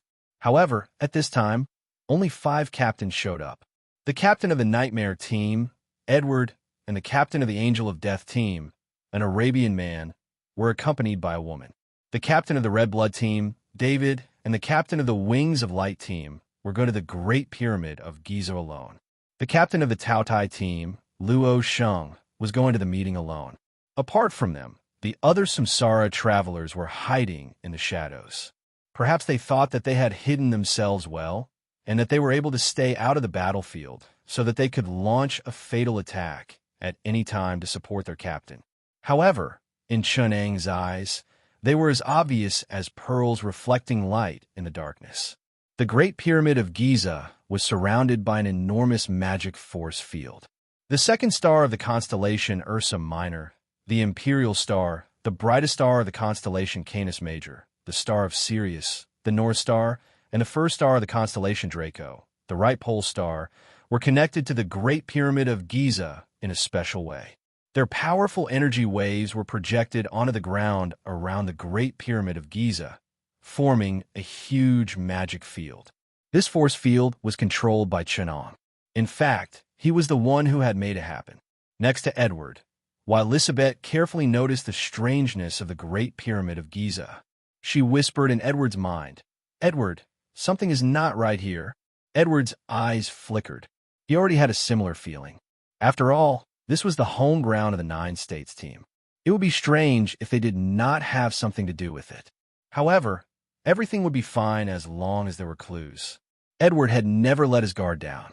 He asked in a low voice, Yeah, I felt something too. What did you find? While Lisabeth said solemnly, Astrology is an important school of magic. It is the symbol and power of the stars. It is one of the most important research objects of the ancient magic school. It even spawned a corresponding school of magic, the School of Astrology. Before the study of astrology became independent, the ancient scholars mixed the relevant knowledge into their most important inheritance. The most ancient civilizations such as Egypt, China, Sumeria, Greece, and India were all based on astrology. Although the status of astrology has fallen in recent times, and Hogwarts has lost much of its inheritance, I still learned something related to astrology when I was studying at Hogwarts. Do you see the stars in the sky today? It was the second star of the Ursa Minor constellation, and also the brightest star in the sky. In ancient Egyptian astrology, it was the star most closely related to the pyramids. It was called the Star of Water. In the magic world of Harry Potter, it was also extremely important. Even the Blake family named their eldest son after it, Sirius. The birth of the basilisk is also related to the magic of this star. A 7-year-old rooster laid a magic egg when the Sirius was in the sky, and it was hatched by a toad. This is the source of the basilisk's magic. In China, it belongs to the well of the 28 constellations. It represents one of the 3 killing stars in the sky, and it symbolizes the invasion and war of foreign enemies. It is the dog star in the Greek population, the alpha star in the Arab population, and the Rudra, Shiva, in ancient Indian astrology. Edward's face instantly became gloomy. He whispered, "I know. This is not an ordinary star. No wonder it is so bright tonight." While Elizabeth said nervously, "It is very powerful. It can be said that it has the power to change the sky and the earth, but that is not the most important thing. The most terrifying thing is, can you see it? It has now appeared in the direction of the south tunnel of the Great Pyramid of Giza. If we look down from the sky, we might be able to see that the Great Pyramid of Giza and the 2 other pyramids are exactly the same as the 3-way star of Orion, and the Great Pyramid of Giza is on the Sirius. The 3-way star of Orion was called the Ginseng constellation in ancient China. Shun was the Chinese character for 3, referring to the 3 stars. The ancient Egyptians believed that these stars were sacred objects dedicated to Osiris, the god of the underworld. While Elizabeth said excitedly, "I don't know what happened here, but the starry sky we are seeing today is not from this era. It is the starry sky from 2,500 years ago when the Great Pyramid of Giza was built. This is a legendary or even a forbidden level spell. It can even distort the sky." The mysterious person behind this used the special occult symbol of the Great Pyramid of Giza as an altar to communicate with the sky. With the power of the Orion star, the Sirius star, the North Star, the Crepe Myrtle star, and the Right Pole star, he connected the power of the Sirius star, the North Star, the Crepe Myrtle star, and the Right Pole star. Maybe there are more arrangements that I can't see through. Together, they form this terrifying magic. In Arcana, it is called a legendary spell. In magic, it is called a forbidden spell. In magic, it is called the terrible power of the inherent barrier. Hearing this, Edward finally understood how serious it was. He hurriedly asked, "How does this magic compare to the inherent barrier in the moon? How does it compare to Dumbledore's legendary spell?" While Elizabeth said seriously, "Only stronger. Can you guess the general effect of this magic?" Edward's face was almost dripping with sweat. He looked up at the mysterious shadow at the top of the pyramid, and a rare sense of fear rose in his heart. Edward's unusual behavior had attracted the attention of the other 4 captains. The Arabian from the Angel of Death followed while Elizabeth's gaze. When he saw the starry sky, he could not help but shiver. He and Edward looked at each other, and they both saw the fear in each other's eyes. While Elizabeth analyzed for a while and shook her head. "The caster of this magic is too much lower than me. I don't know what the consequences will be. However, in the astrology magic, the spells related to fate, causality, and curses must exist. It may also include the domains related to time, space, world, and illusion." Chapter 655. "Something is not right, everyone," Edward said to the other 4 captains through the telepathic connection created by Elizabeth. "We can't just maintain a tacit understanding on the surface. The strength of Team 9 states is far from being as simple as what they showed just now. You should be able to see by now that they have given us a show of strength." Edward solemnly suggested, "I think we need a formal covenant and commitment to ensure that the tacit understanding between us can be carried out effectively. We need to do our best to unite and fight against that friend above us." David and Salmon looked at each other and saw the hesitation and solemnity in each other's eyes. David, the captain of Wings of Light, said through the telepathic connection, "I think that effective mutual trust is much more important than a verbal covenant. As long as we confirm that Team 9 states really needs us to unite to deal with them, we will naturally make up our minds to unite. But it is easy to make up your mind, but it is difficult to trust them." David's words made everyone silent. He revealed a cruel fact among the reincarnators of God's realm. No one would easily trust others. It was easy for them to work together against one side, but the strength of Team 9 states had been imbalanced to the point that they had to effectively unite against one side. Trust between them became very difficult. Because there was nothing to trust in the reincarnators, God's realm seemed to have deliberately created this kind of prisoner's dilemma of trust. In a rapidly changing situation, everyone could only trust their own team, and even themselves. I might be able to help you with this. A voice suddenly interrupted. This voice was unfamiliar to everyone. Elizabeth, who was in charge of the telepathic connection, felt that this voice did not come from the telepathic connection she maintained, but from an external telepathic connection. This sentence sounded in everyone's heart at the same time. She looked up in horror and saw Chun-Ong slowly walking down from the pyramid with a smile on his face. Chun-Ong easily took over the telepathic connection she maintained and said to everyone at the same time, "In this storyline quest, a total of 9 reincarnation teams are involved. Except for the Dust team that has been wiped out by us, the Rose and Night Spear teams that have been wiped out by Imidin, and the Yama team that is standing in Imidin's camp, the leaders of the remaining teams are all here. Welcome to this meeting of the 6 teams. I am the leader of Team 9 states, Chun-Ong. You can call me Dr. Chun. This meeting of the 6 teams is to solve the 2 most important problems we are facing, the coordination of interests and trust." Chun-Ong smiled and said, "So, I am happy to see you unite if this gives you the slightest sense of security with us.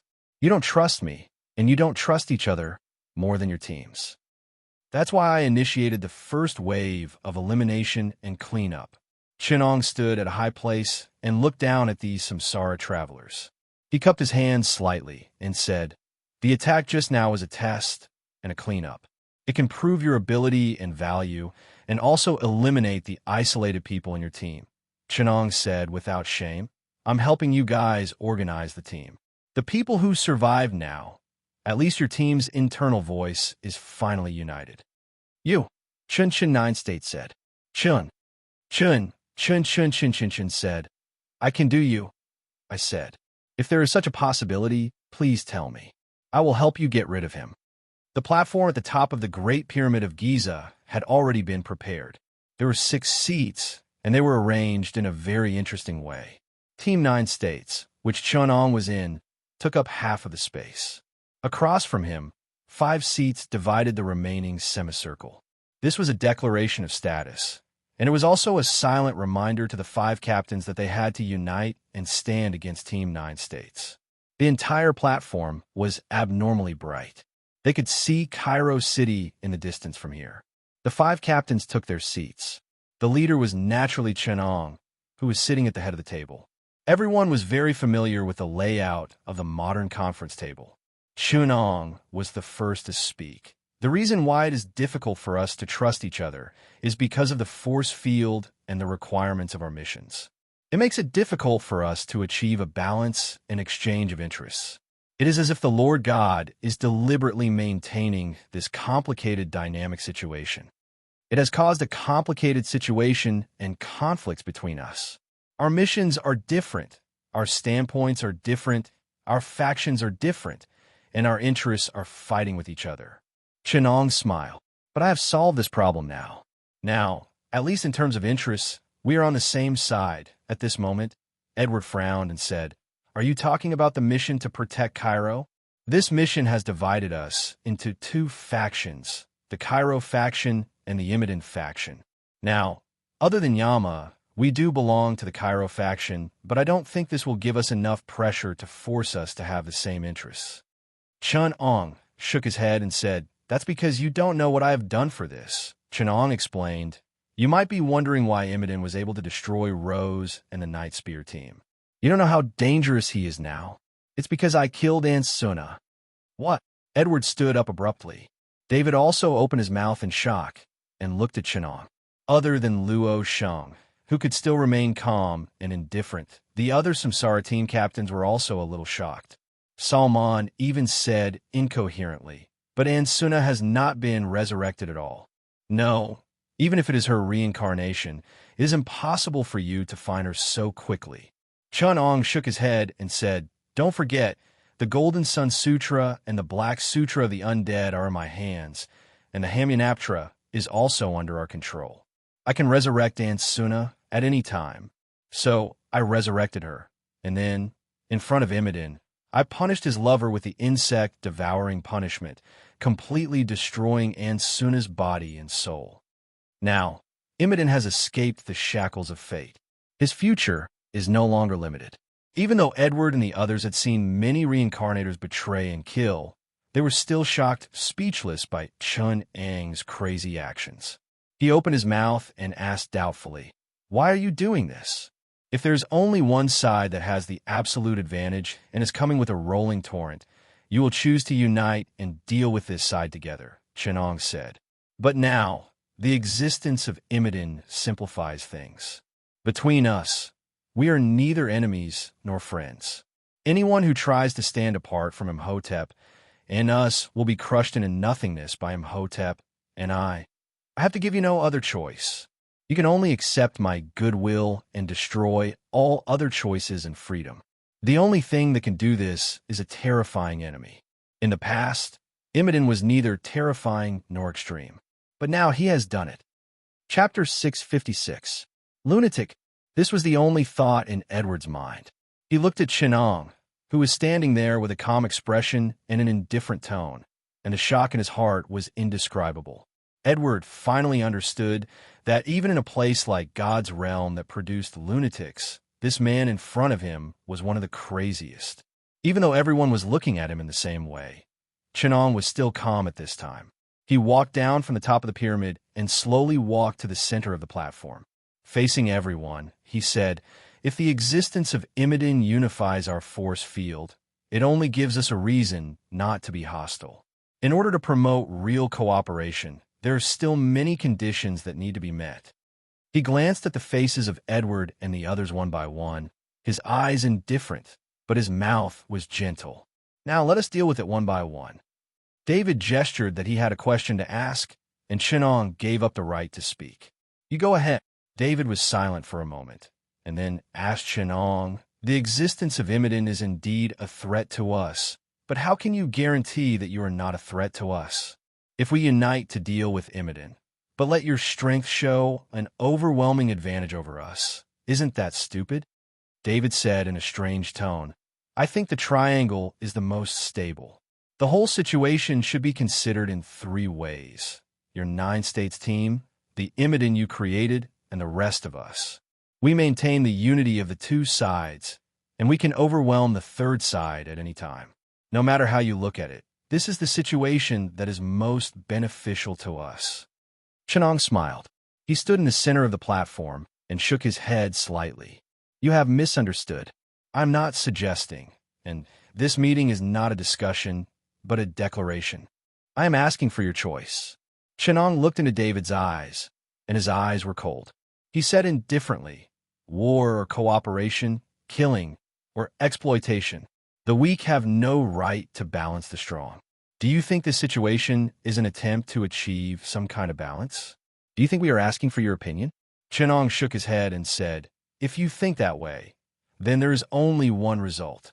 He pressed his hands on David's desk. His calm eyes made David tremble. "Crush you. So, even if you want to die, please listen to my conditions and tell me your answer. In the end, you can calmly accept the fate that befalls you. Survival or destruction." Chenong looked around at all the people sitting here and was satisfied to see their silence. Only then did he smile. The core of this 6-party talks is interests. Chenong was the first to make a decision. The premise of interest is your stance. If your stance is to cooperate, then follow the rules we set. We will negotiate with you under limited conditions. If your stance is to fight, then we will fight to the death. Is there anyone who doesn't want to listen to our preset rules and decides to fight to the death with us?" Chenong asked. Among the samsara travelers, there were those who were vicious, those who were sinister and cunning, and those who were passionate and united. However, there were only those who did not have the tendency to self-destruct.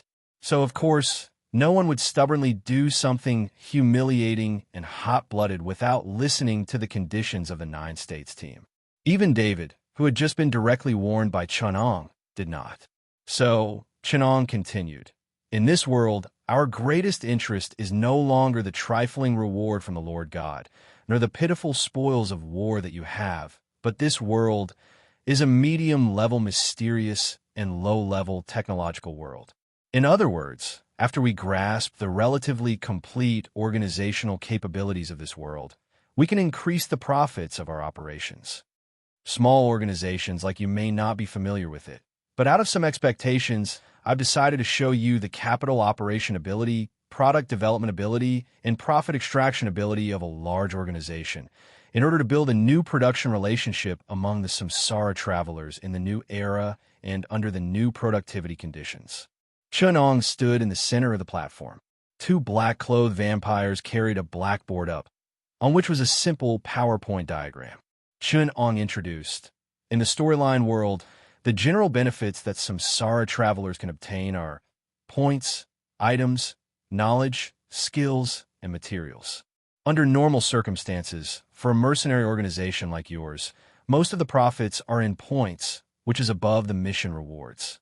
The better ones will strive to obtain some key items. The exploitation of the storyline world is crude and inferior. You are a group of predators, and you are in a competitive relationship with each other because points come from hostile samsara travelers, from opposing missions, and from killing each other. Edward and the others had ugly expressions, but they still agreed with Chenong. Chenong switched to another blackboard and continued. But our 9 states team is a business-oriented samsara team. In long-term missions, we have realized that points, items, and skills are only shallow resources in a storyline world. Just like when the Spanish colonized America, they directly plundered the Native Americans' gold jewelry. Although the investment was small, the rate of return was also very fast, and the total amount was at an absolute disadvantage. If you want to obtain more benefits, you must start to carry out in-depth development.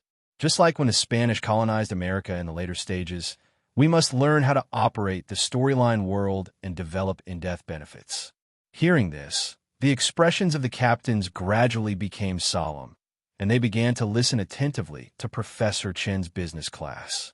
Chenong pointed to a few elements on the blackboard and said, "So there are the following core elements: time, organization and development capabilities, and knowledge reserves. First of all, time is the first factor that limits our benefits. Samsara travelers have a short mission time, and the storyline progress is generally tight. It can be said that time itself is an important benefit. If the mission time in the storyline world is too short, even if we obtain a lot of points, it will be difficult for us to effectively develop and grow. Regarding this, our team has done a lot of research. We have tried to study the mechanism of the time delay penalty in the storyline world of God's realm, and explore the relationship between mission time and mission difficulty. We have gained some understanding of this." Chapter 657. A glimmer of understanding flashed through Edward's eyes. He suddenly said, "So, the main reason you killed Ansuna wasn't to use Imidin to force us, but to create the conditions you wanted. You wanted God to issue the missions you wanted, using this to extend your mission time in this world?" Edward's words were earth-shattering, shocking everyone present. David couldn't believe it. While they were still struggling with the main god's quests, someone was already trying to control the main god to issue quests. One was completing quests, while the other was learning how to create quests. The difference between the two was shocking. Chenong nodded slightly.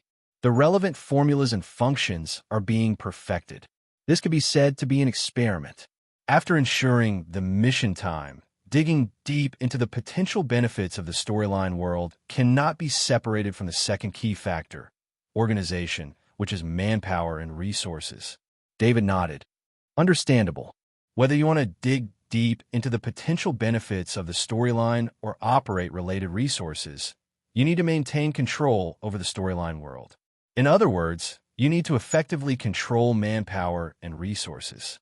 This control must be achieved by an organization. The organization you control should be the Eye of Horus that appeared out of nowhere. To be able to promote an organization founded by reincarnators to become one of the 4 major factions of the storyline recognized by God. Edward sighed with a pale face. "We can't blame ourselves for losing. Chenong didn't become complacent because of Edward and the other size. He just faithfully played his role and continued. The third key factor is the ability to develop. This ability is closely related to the reincarnator's knowledge. Many reincarnators don't know how to develop the resources in their hands. The resources obtained by raiding organizations are mostly wasted by themselves. Not only do they not know how to develop resources, but they also don't know how to use the resources they already have, just like those raiders in history. The gold of the Spanish laid the foundation for the British industry, and the wealth of the robbers all went to the merchants who sold the stolen goods. The 5 captains of the Samsara teams had ugly expressions. This was practically pointing at their noses and mocking them. But they had to admit that it was true. Their efficiency in using props and resources wasn't high, but what made them unconvinced was that Chenong didn't show that he was any better than them. So David sneered and said calmly, "Such a smart operator, 9 states team. What amazing performance will you have?" Chenong turned his gaze to Hong Fan.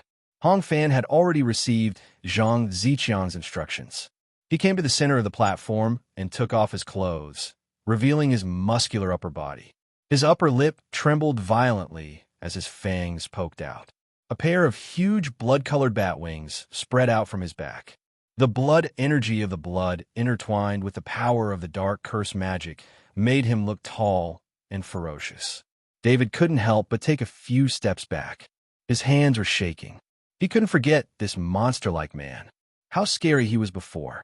The entire Red Blood squad was suppressed by him alone. If Chenong didn't need us, David didn't doubt that he would have died in the hands of this monster. A hint of fear flashed in David's eyes, but he still tried his best to show a hint of indifference. He sneered and said, "Are you trying to show off the special skills your 9 provinces team has developed in this world? Or did you guys nurture and evolve the blood breed bloodline that was strengthened by the main god?" Chenong shook his head. This companion of mine was a human through and through before he entered this world. Impossible. It must be a lie. David cried out involuntarily. This was the first time he had lost his composure. He stared at Hong Fan's bat wings, and his pale hands gripped the table tightly. His skin seemed to be devoid of blood, and it was suffused with the aura of death and darkness. Under the stimulation of Hong Fan's aura, David's nails became sharp and sinister, and the fangs in his mouth were silently revealed. David was also a vampire. However, in front of Hong Fan, he felt an oppressive aura. It was as if he wasn't facing a blood tribe member like himself, but a bottomless abyss. He actually felt a trace of bloodline pressure when facing a superior being. David's expression was very ugly. He repeated, "Impossible. I'm already the first embrace. Even if there are blood breeds in this world, there is no way he could be stronger than me."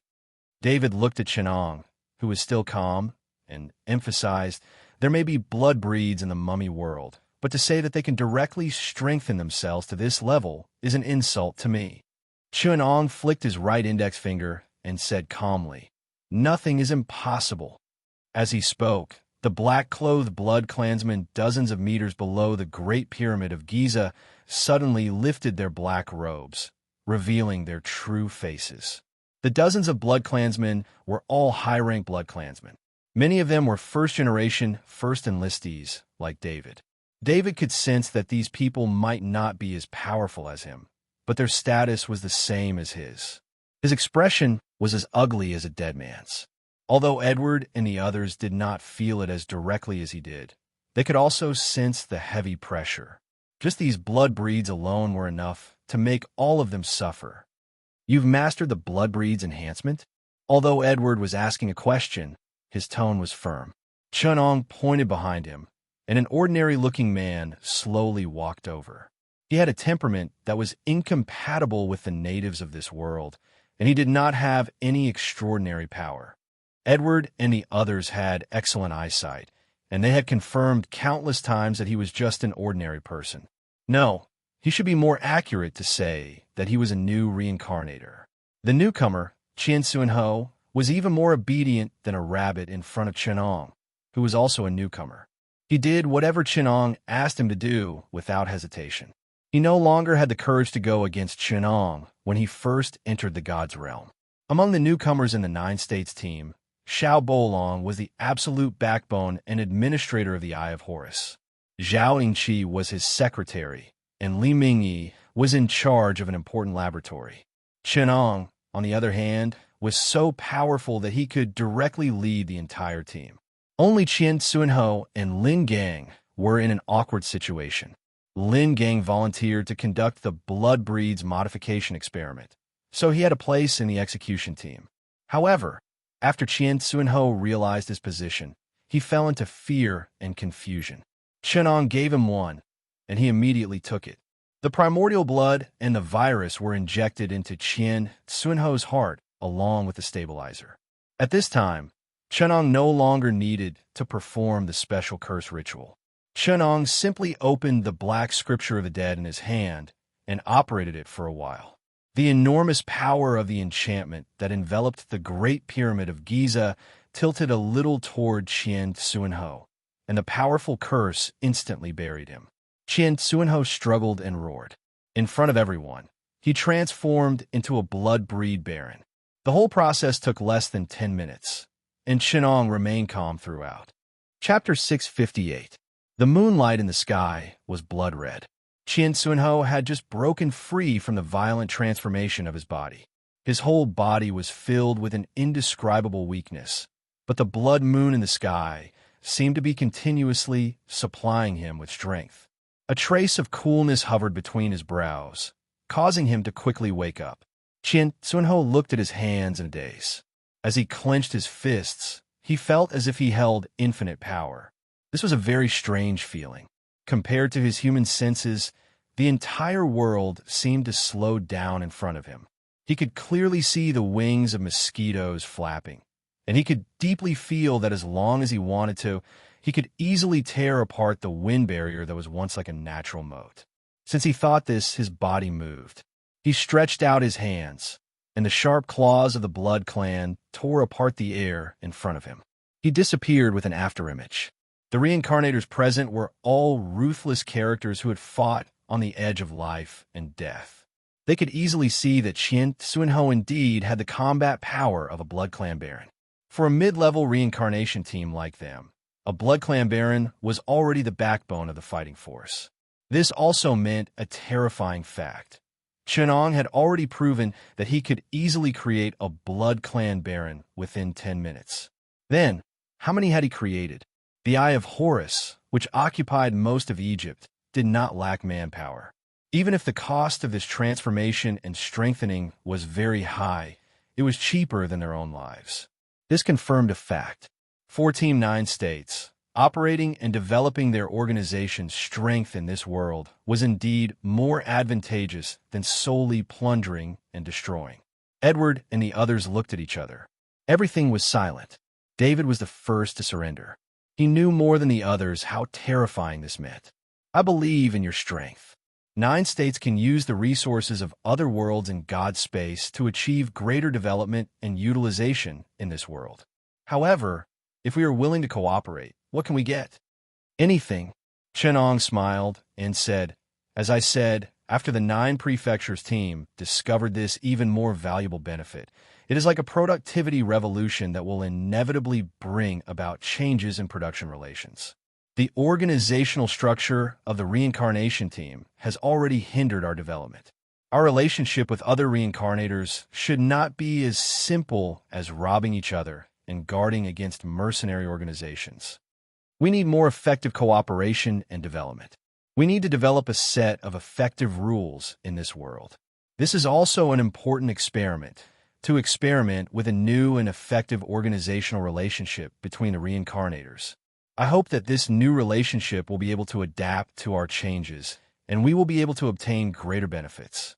So, you don't have to worry about our credibility at all, because to put it bluntly, this kind of revolutionary change and experiment is countless times more important than your own value. Perhaps we will not take you seriously, but we will definitely attach great importance to this kind of development and experiment.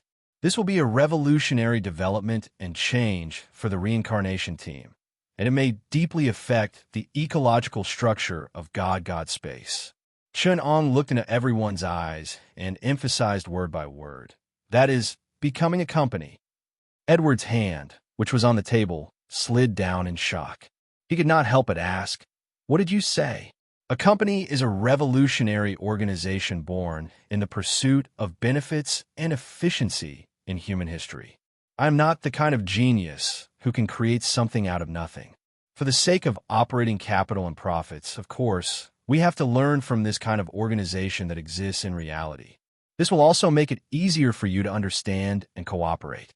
The reincarnation team, becoming a company, is to make more effective use of the simple and crude mercenary organizational structure like Tubos. We will discover talents, operate the resources in our hands, and finally achieve self-development. A company is a concentrated expression of a set of organizational structures and rules and regulations. Although we do not have the ability to let God approve of this change and plan, it does not prevent us from taking the first step in this world of absolute control. You are all outstanding people in reality, and you should be able to deeply understand the meaning. Chun Ong waved to the side, and Xiao Bolong brought up a thick stack of information and documents. He distributed them to the 5 captains and explained, "We plan to reorganize the Horus's eye and divide this huge organization into 3 parts. The Egyptian regime with a national organizational structure, the Global Intelligence and Action Organization with the characteristics of a multinational organization, the core leadership with the characteristics of a secret organization of the Blood Clan, and the company organization with the characteristics of the Samsara. They're the outer ring, the middle ring, and the inner ring of the Horus's eye. The outer ring is the core of Egypt, and the Egyptian government is directly controlled by the inner ring. Organizations and individuals with influence in other areas can be annexed and joined. The relevant rules are very complicated. We developed it by learning from transnational criminal organizations like Hydra. The main purpose is to let the human and material resources controlled by the outer ring rapidly expand.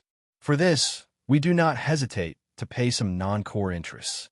As for the middle ring, in order to ensure cohesion and broad influence, it is mainly composed of the Blood Clan. It mainly uses the embrace of outstanding talents and the temptation of the Blood Clan's immortality to make the controllers of other countries and regions join us. For this, we have evaluation rules and internal checks and balances. When the political ecology of the middle ring stabilizes, we can quickly expand our power. As for the inner ring, it is the organizational relationship between our 9 states team and you. For this, we must have a strong core interest and a series of rules to follow. These are undoubtedly made by us. Before you join the board of directors and have no voting rights, you can only choose to obey, join, or fight against. Edward, David, and the others opened the relevant documents in front of them. These documents had the same characteristics as the real world's equity and management documents, and even the relevant legal principles were unified. David subconsciously took out his glasses and looked at them. Seeing the Red Blood Captain David staring at him in shock, David said embarrassedly, "I'm used to it in reality." David said in panic, "You mean you can understand these complicated and messy things?" David nodded and said, "Although the articles are more complicated, the relevant explanations are still very clear. It is completely according to the structure of a company in reality. Even if there are differences, they are clearly described through supplementary documents." David said as he nodded and said, "The relevant rules are very clear. I am a law student, and it is really ingenious and perfect rules. They introduced the corporate system into God's space and established another organizational structure outside of the reincarnation team. The ambition and determination of the 9 states team is admirable. I'm also willing to give it a try. After all, the risk doesn't seem high." As a white trash from the bottom of the European and American society, David was very used to organizations like the God Space's reincarnation team, which was extremely similar to a street gang, but he instinctively disliked such mainstream organizations in reality. He could adapt to the life and death battles of the reincarnation team, but he was afraid of contracts, documents, and systems from the bottom of his heart. He trembled and said, "What the hell is this?" "Listen up. I can accept a fight to the death between us. It's nothing more than a fight to the death, and the winner gets everything. But I don't accept this. I don't accept exploitation. You use these documents, contracts, and other messy things to steal what belongs to me. You use these rules to take away what belongs to us. I will not sign this thing. You are not the management of the company, and God is not the government. In reality, I have had enough of you hypocritical elites. In God's space, I lost everything, but I obtained the most precious thing, fairness. Now you just want to take it away. In God's space, you'll get what you pay for. And now, you're trying to use this trash to establish a system that is as hypocritical and unfair as reality. It will not succeed. After David stopped, he found that Edward and David were looking at him with a look that he was very familiar with. The kind of IQ superiority of hypocritical politicians and elites. They were looking at him coldly and sarcastically, just like real bosses. Edward stared at him for a moment, then waved at Elizabeth. He skillfully discussed the interpretation and revision of the relevant documents with Chenong and put forward many suggestions based on his own interests. Chenong also used legal explanations that David could not understand to reach an agreement with Edward. David wanted to get support from the others, so he turned his eyes to Luo Sheng. But to his despair, Luo Sheng had a thoughtful expression on his face. He pressed his sword to his waist and marked on the documents with familiarity. Aren't you a martial arts maniac? What the hell is with the temperament of a professional lawyer?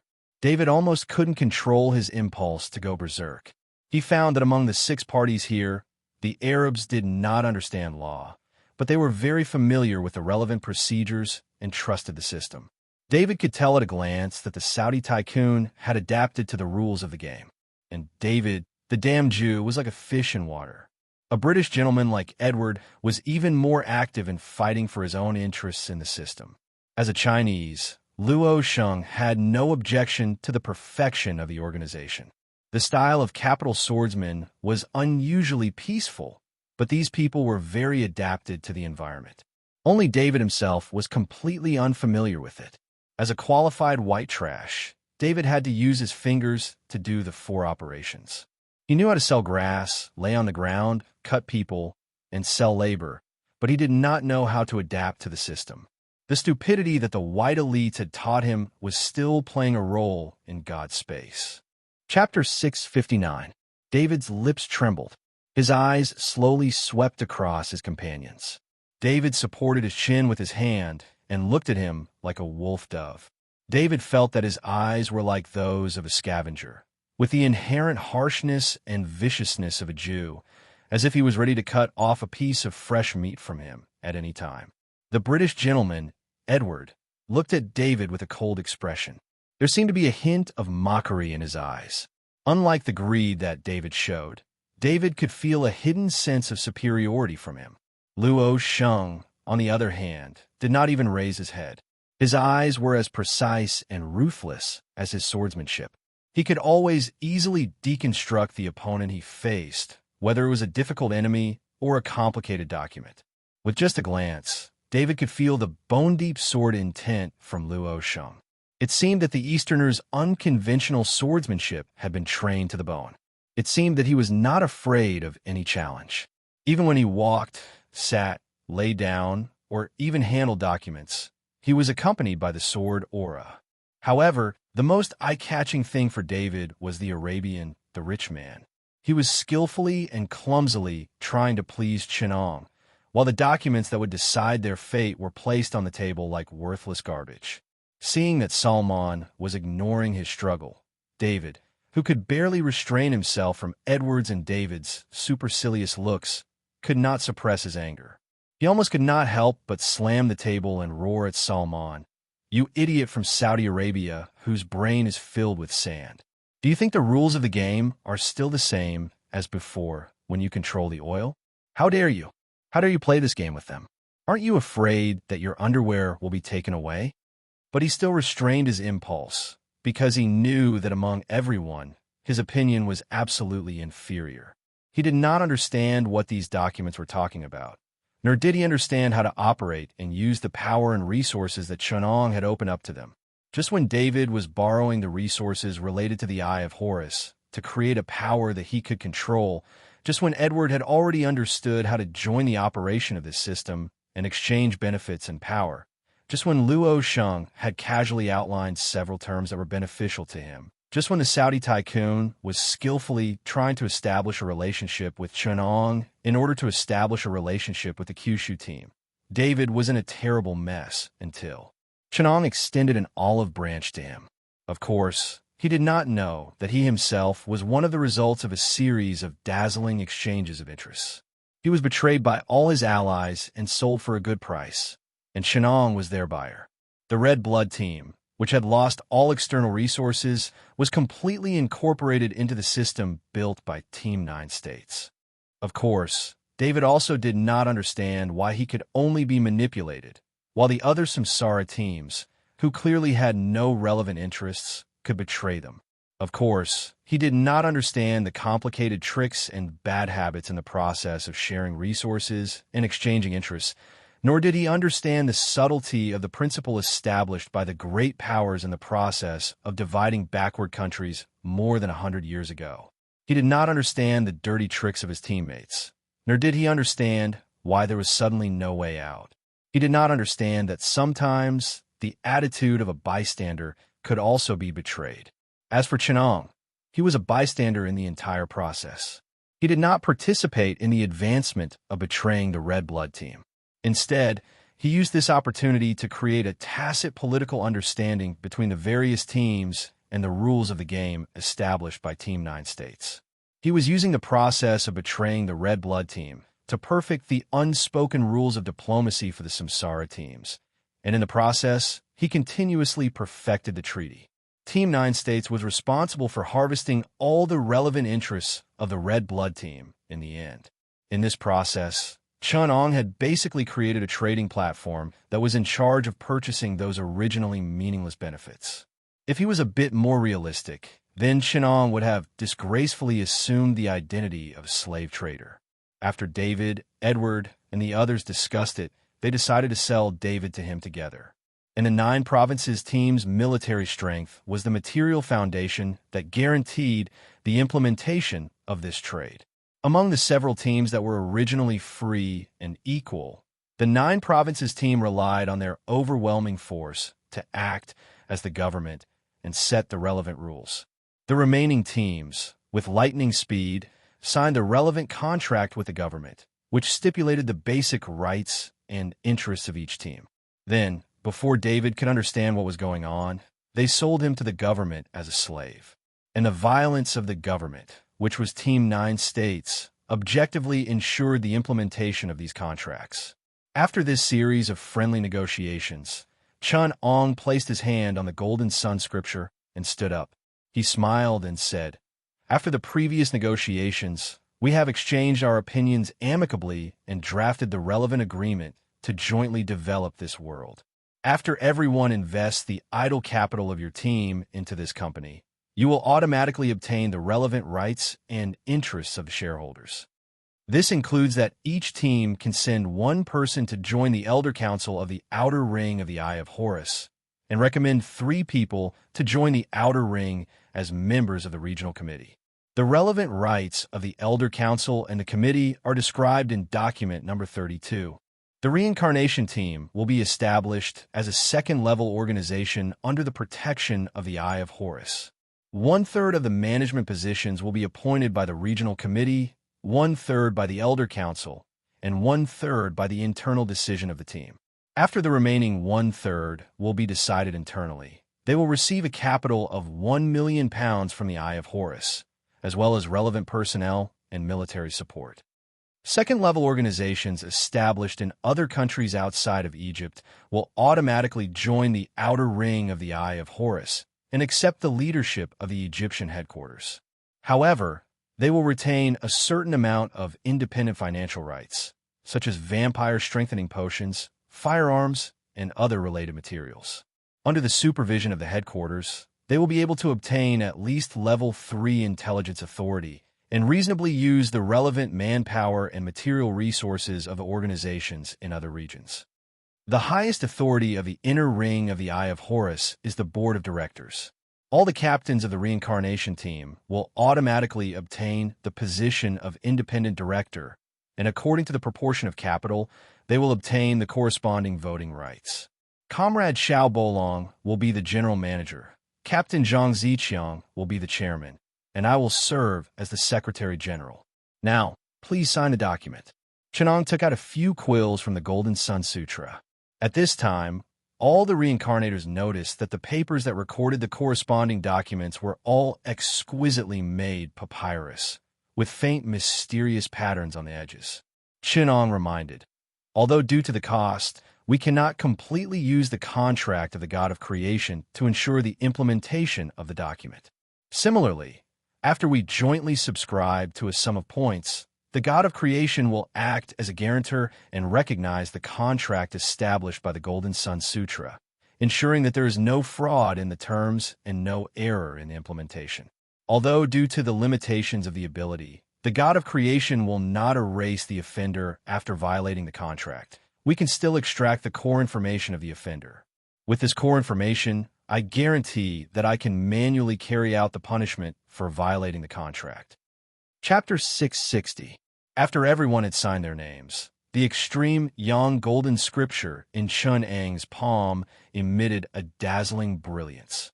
Under the cover of this brilliance, everyone's papyrus documents underwent an astonishing change.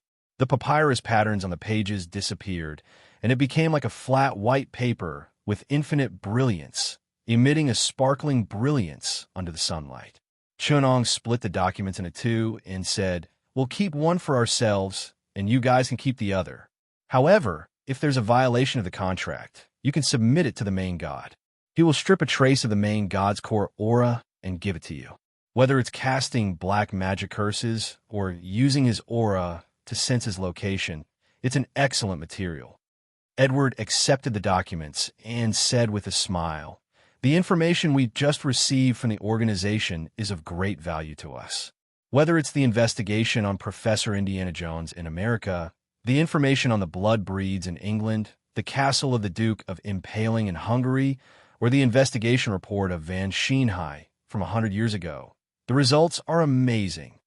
After Nine States' team changed the way they developed the storyline dimension, the results are indeed impressive. It's worth learning and emulating. Chenong declined and said, "You flatter me. Nine States' team's energy is limited. Only by uniting more teams can we more effectively dig out the deeper benefits of this world. Now, our core benefits lie in promoting the establishment and confrontation of the two great undead empires in the East and West, and dragging more storyline missions into the vortex of the main storyline. During this process, we still have to maintain the huge advantage of the Samsara travelers over the main storyline. This is not easy. We still need everyone's support." Chunong led the way and said, "You've seen the effects of the blood breed strengthening surgery. It only costs 3,000 points, or resources worth 3,000 points. You could bring the blood breed Baron home. Of course, the surgery is not mature yet, so only I can do it, and it can only be done in Cairo. You need to prepare the people who will arrange the surgery. The more convenient blood breed strengthening medicine will only cost 1,000 points.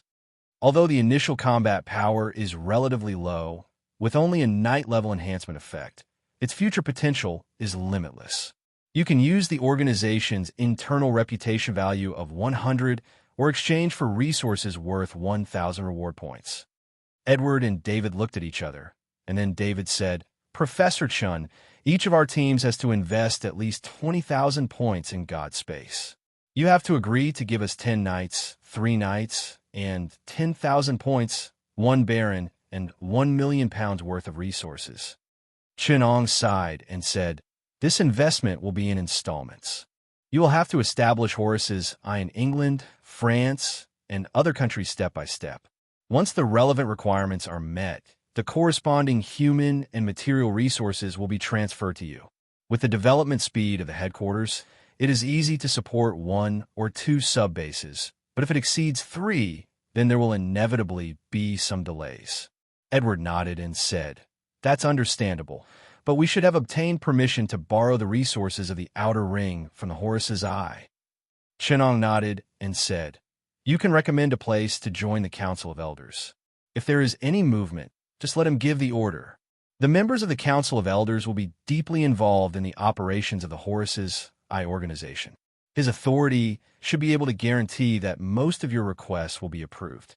If some of your requests are more excessive, you'll have to seek the consent of the other team leaders and let them work together with you in the Council of Elders recommendation. In theory, the 5 of your teams together can already mobilize 50% of the resources of the outer ring." As he said that, Chun-Ong suddenly became interested. He said to the Arab tycoon Salman next to him, "Are you interested in investing in my laboratory?" Salman's eyes narrowed, and he pondered for a moment before asking, "What is the laboratory that Professor Chan is talking about? What kind of operation is investment?"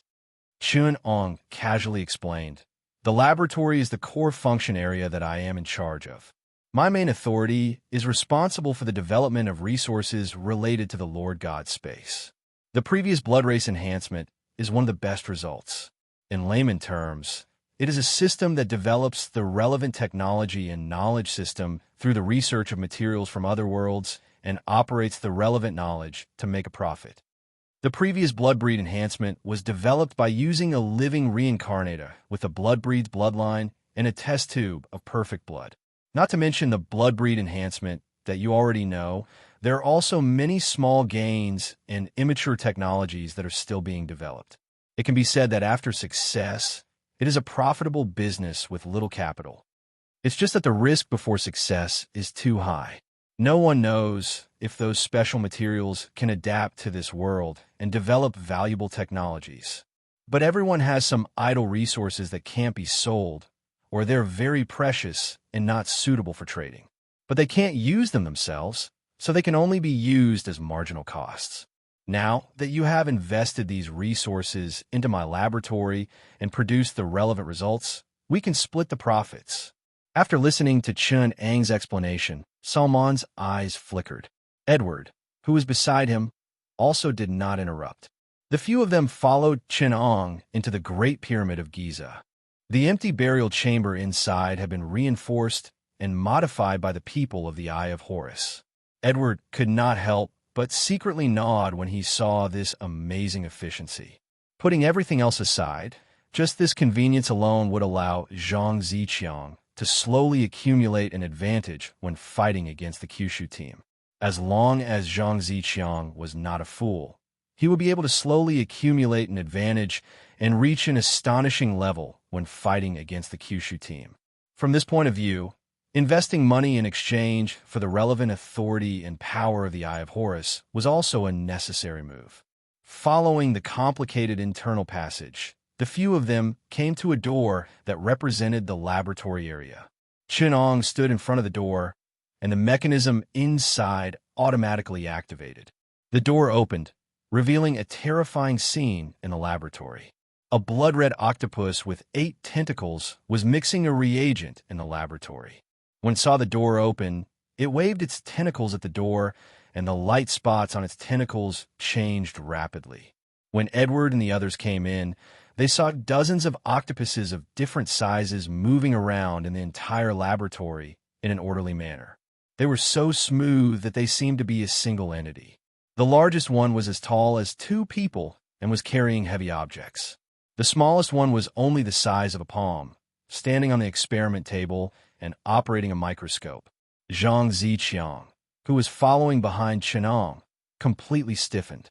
He asked in a trembling voice, "Professor Chun, didn't you say that the vampire octopus has no reproductive ability? Did you have another breakthrough in your experiment?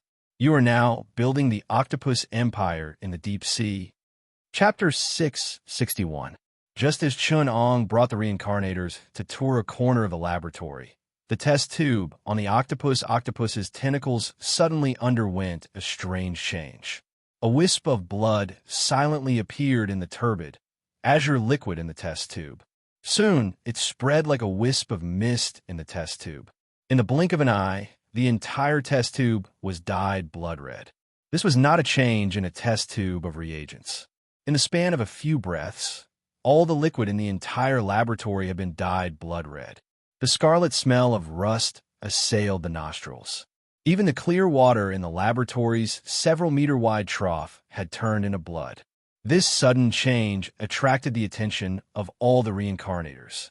Edward used his finger to pinch a little of the liquid in the trough and brought it under his nose to sniff. After a while, he stuck out his tongue and looked normal. He raised his head with a grave expression and said, "It's blood." David did not need his reminder to think of the original plot of the 10 disasters that Imogen took a stroll in Cairo. Immediately after, they heard countless rustling sounds, as if countless tiny tentacles were rubbing against the ground. The sounds were very small, but when they were connected, they surged like a surging tide. They came from above the reincarnators, beside them, and even beneath their feet, and became clearer. Chenong smiled. He held the 2 scriptures under his ribs and said to the reincarnators, "There might be a little trouble up there. Please wait a moment, everyone. I'll handle it." He nodded slightly at the reincarnators, turned around, and walked out of the laboratory. Edward's eyes flickered as he said with certainty, "It should be Imogen." Luo Sheng, who had been nonchalant all this while, suddenly became spirited. His half-closed eyes suddenly widened as he placed his right hand on the long sword at his waist. He said in a low voice, "How can I not be part of such a scene? Everyone, I'll also take my leave for a moment." David and Edward looked at each other and suddenly said in a low voice, "Great, I'd like to see it too." After all, we still don't know how strong Imogen is after such a major incident. It's a good opportunity to see the strength of the 9 States team. Chen Ong came to the top of the Great Pyramid of Giza through the southern passage. He could see that the night sky before dawn was blood red. The sky looked like it was burning, but it also looked like it was soaked in blood. The clouds were so thick that they did not disperse. It was as if there was a fire burning in the clouds. With a loud clap of thunder, huge fireballs gathered under the clouds and fell to the ground. Under the huge blood-red clouds that shrouded the city of Cairo in a radius of dozens of miles, the fireballs were like meteors, shooting towards the ground with long trails of flames behind them. The Egyptians in Cairo who noticed the abnormality in the sky screamed and fled in all directions. The city was in chaos. At first, it was at the port area of the Nile River. Several huge fireballs with a diameter of 10 feet, mixed with blood-colored hailstones the size of a human head, rushed down from the sky. The blood-red water of the Nile River surged, and wherever the huge fireballs hit, the flames splashed like water droplets, igniting everything within 10 meters. A building was set ablaze by the fireballs. The people inside screamed and tried to crawl out of the windows and doors. The flowing, splashing flames spread in all directions, igniting everything. At that moment, a few mysterious people in black robes appeared around the building. They had the symbol of the Eye of Horus drawn on the left side of their chests. They were holding machetes and quickly cut off the parts of the burning building that were connected to other wooden buildings and threw them into the fire.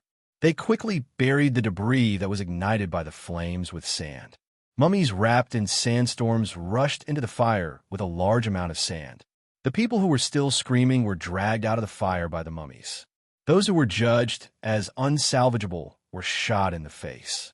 Their bodies were thrown into the sand pits nearby. Only those who were still alive were put out by the sandstorm mummies. The people in black were injected with a blood-red potion by the mummies and dragged to the side. Sometimes the hailstones would hit these people, but even when their bones were broken, the people in black did not seem to feel anything. They quickly bandaged their wounds and continued with the rescue work. The burning blood-red clouds hung low in the sky. Countless meteors swayed in the air. More and more meteors fell from the sky from the port to the governor's district. The entire city of Cairo was on the verge of being set ablaze. However, the Great Pyramid of Giza that was surrounded by 4 giant pillars of light suddenly formed a lightning chain. The sharp cone at the top of the pyramid fired bolts of lightning into the sky. Chen Ong, who was standing at the top of the pyramid, held 2 ancient Egyptian scriptures in his hands and shouted at the sky. His chanting sounded like thunder, attracting the stars in the sky. with the Sirius, crepe myrtle, North Star, and Right Star as the center. The starlight of the Milky Way poured down to the ground. In an instant, the stars all over the sky were shaken, as if the Milky Way had opened its mouth and poured down to the sky above Cairo. While Elizabeth from the Nightmare Demon team was trembling as she watched the scene. The immense magic power coming from the sky shocked her to the core. She saw Edward had also come to the ground. She threw herself onto the ground and said in a trembling voice, "This is not Imogen's magic power. Oh my God, is this still the legendary ghost god from the medium world?" Imogen's curse is 10 times scarier than the one in the original novel. Even the battle between Dumbledore and Voldemort in the Harry Potter world, which is the closest to the high magic world, was not this terrifying. Edward looked at the raging flames in the sky.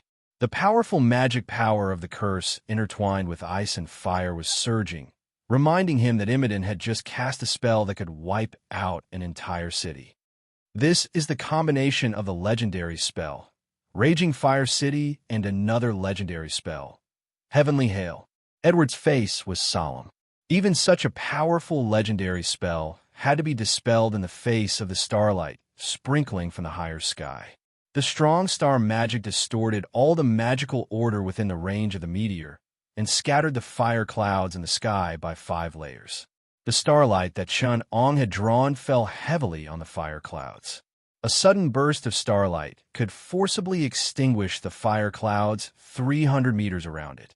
The flying flames in the sky gradually became sparse, and the rustling sound of countless grains of sand rubbing against each other could be heard in every corner of Cairo. Edward could also hear this sound at his feet. There was a loud noise like thunder in the sky, and a cold man with an ancient Egyptian accent chanted a series of mysterious runes. Gurhigli, those were runes. Chun-Ong immediately understood the deeper meaning behind them.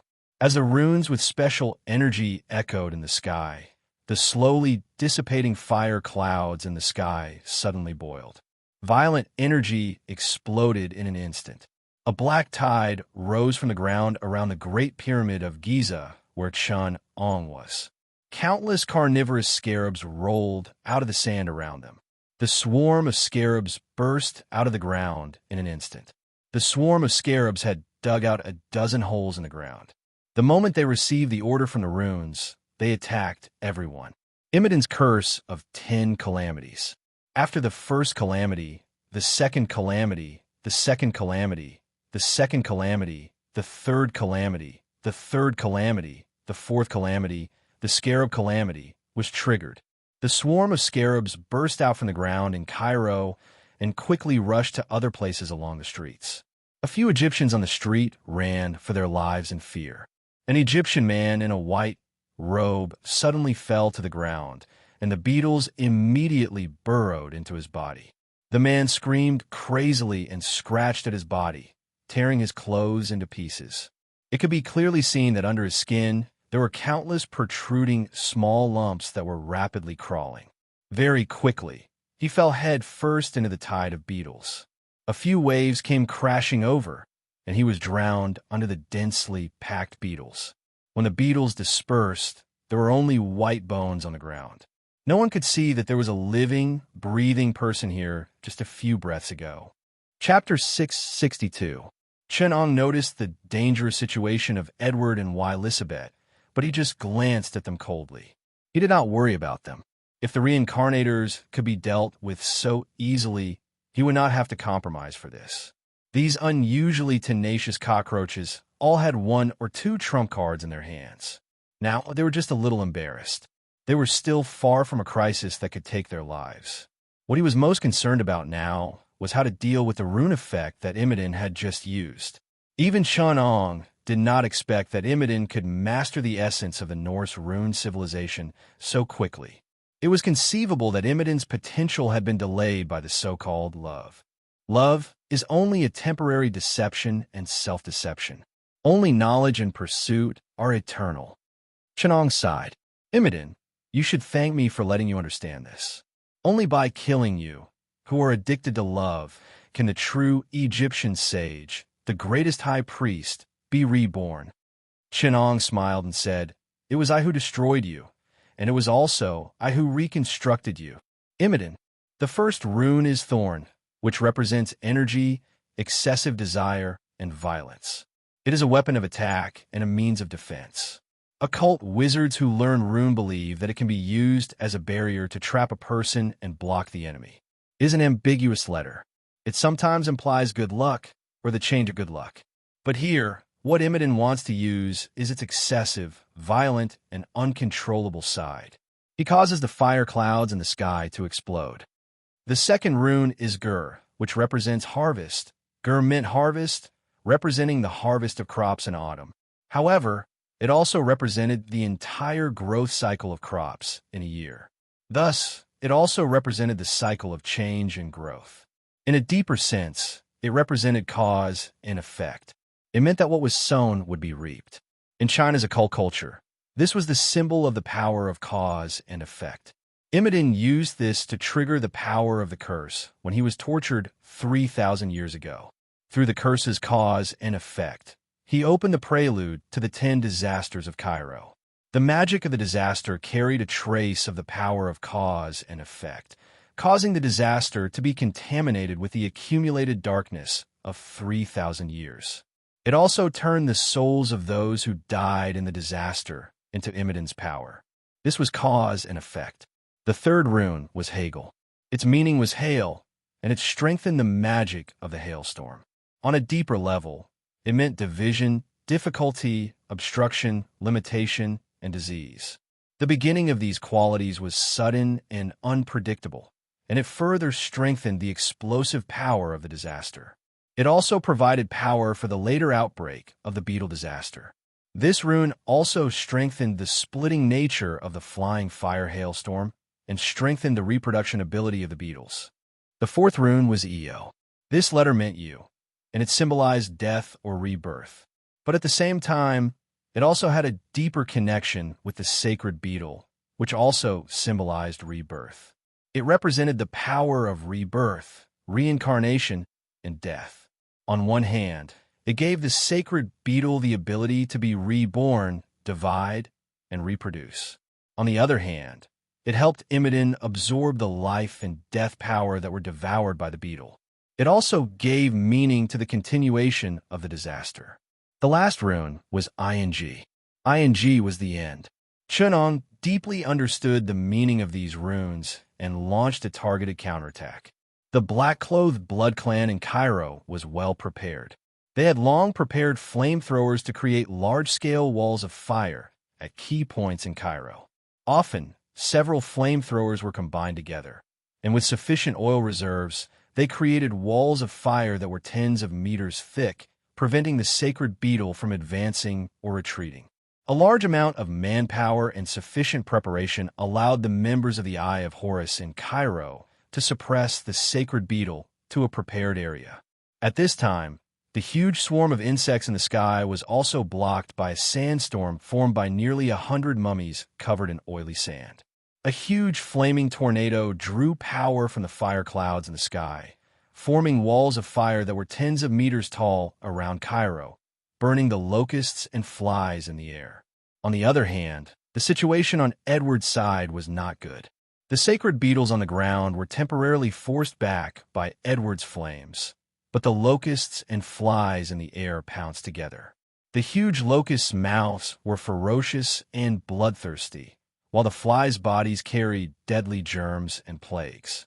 Once they pounced on them, the locusts could bite them into bones, and the plague curse on the flies was also difficult to deal with. Elizabeth took out her wand and shouted with all her might, "Fire curse!" The flames summoned by black magic could burn anything, creating a huge wall of fire around them. However, the black ashes left behind by the flies became more and more stinky, and the power of the curse on them floated towards the source of the fire magic, Elizabeth. Edward stood in front of Elizabeth, but as a dragon warlock with the bloodline of the Red Dragon and Knight, he was able to deal with the large enemies with ease. However, his proficiency in swordsmanship and the power of his moves were concentrated. Apart from the fire magic that came with the bloodline of the Red Dragon, he was unable to deal with small, large-scale creatures like the poisonous insects. On the contrary, Elizabeth was proficient in magic, so she was able to deal with them with ease. She cast a protective armor on each of them and set up layers of obstacles in front of them. However, the two who were unfortunately targeted by Imogen did not know what kind of enemies were waiting for them. Elizabeth's unique magic and the other system contained in it had already attracted Imogen's attention. From the souls of the barbarian Hans and the druids under his command, the runic power of the runes, the dark runes, and the dragon's roar had made Imogen want to taste it, and he had his eyes on the magic system of Harry Potter, which also had great potential. The essence of magic that had the same origin as the runic runes exuded a different kind of temptation in Imogen's eyes. On the other side, Chun-Ong had already deciphered the runic power of Imogen. It originated from the hieroglyphs of ancient Egypt and was written in the style of the Holy Scriptures. And, from his mouth, the first rune was Ankh, which represented life, followed by the rune that represented power, wisdom, the sun, and finally the royal power. It was also the symbol of the Eye of Horus, a rune that was vivid and lifelike like an eye. The fiery clouds in the sky finally dissipated in the surging starlight. Chun-Ong had cut off the curse power that Imogen had controlled through cause and effect for 3,000 years. The scarabs, flies, and locusts that were wreaking havoc on the ground had lost most of their firepower, and they no longer had the craziness to attack the wall of fire. Their morale suddenly dropped, and Edward and Elizabeth also let out a sigh of relief. Edward glared fiercely at David, and Salman the Arabian, who were hiding in the pyramid and defending themselves with ease against the narrow entrance. Of course, he also understood that although they were temporarily allied, they were still competitors. If they were in the same situation, Edward asked himself if he would have done the same thing.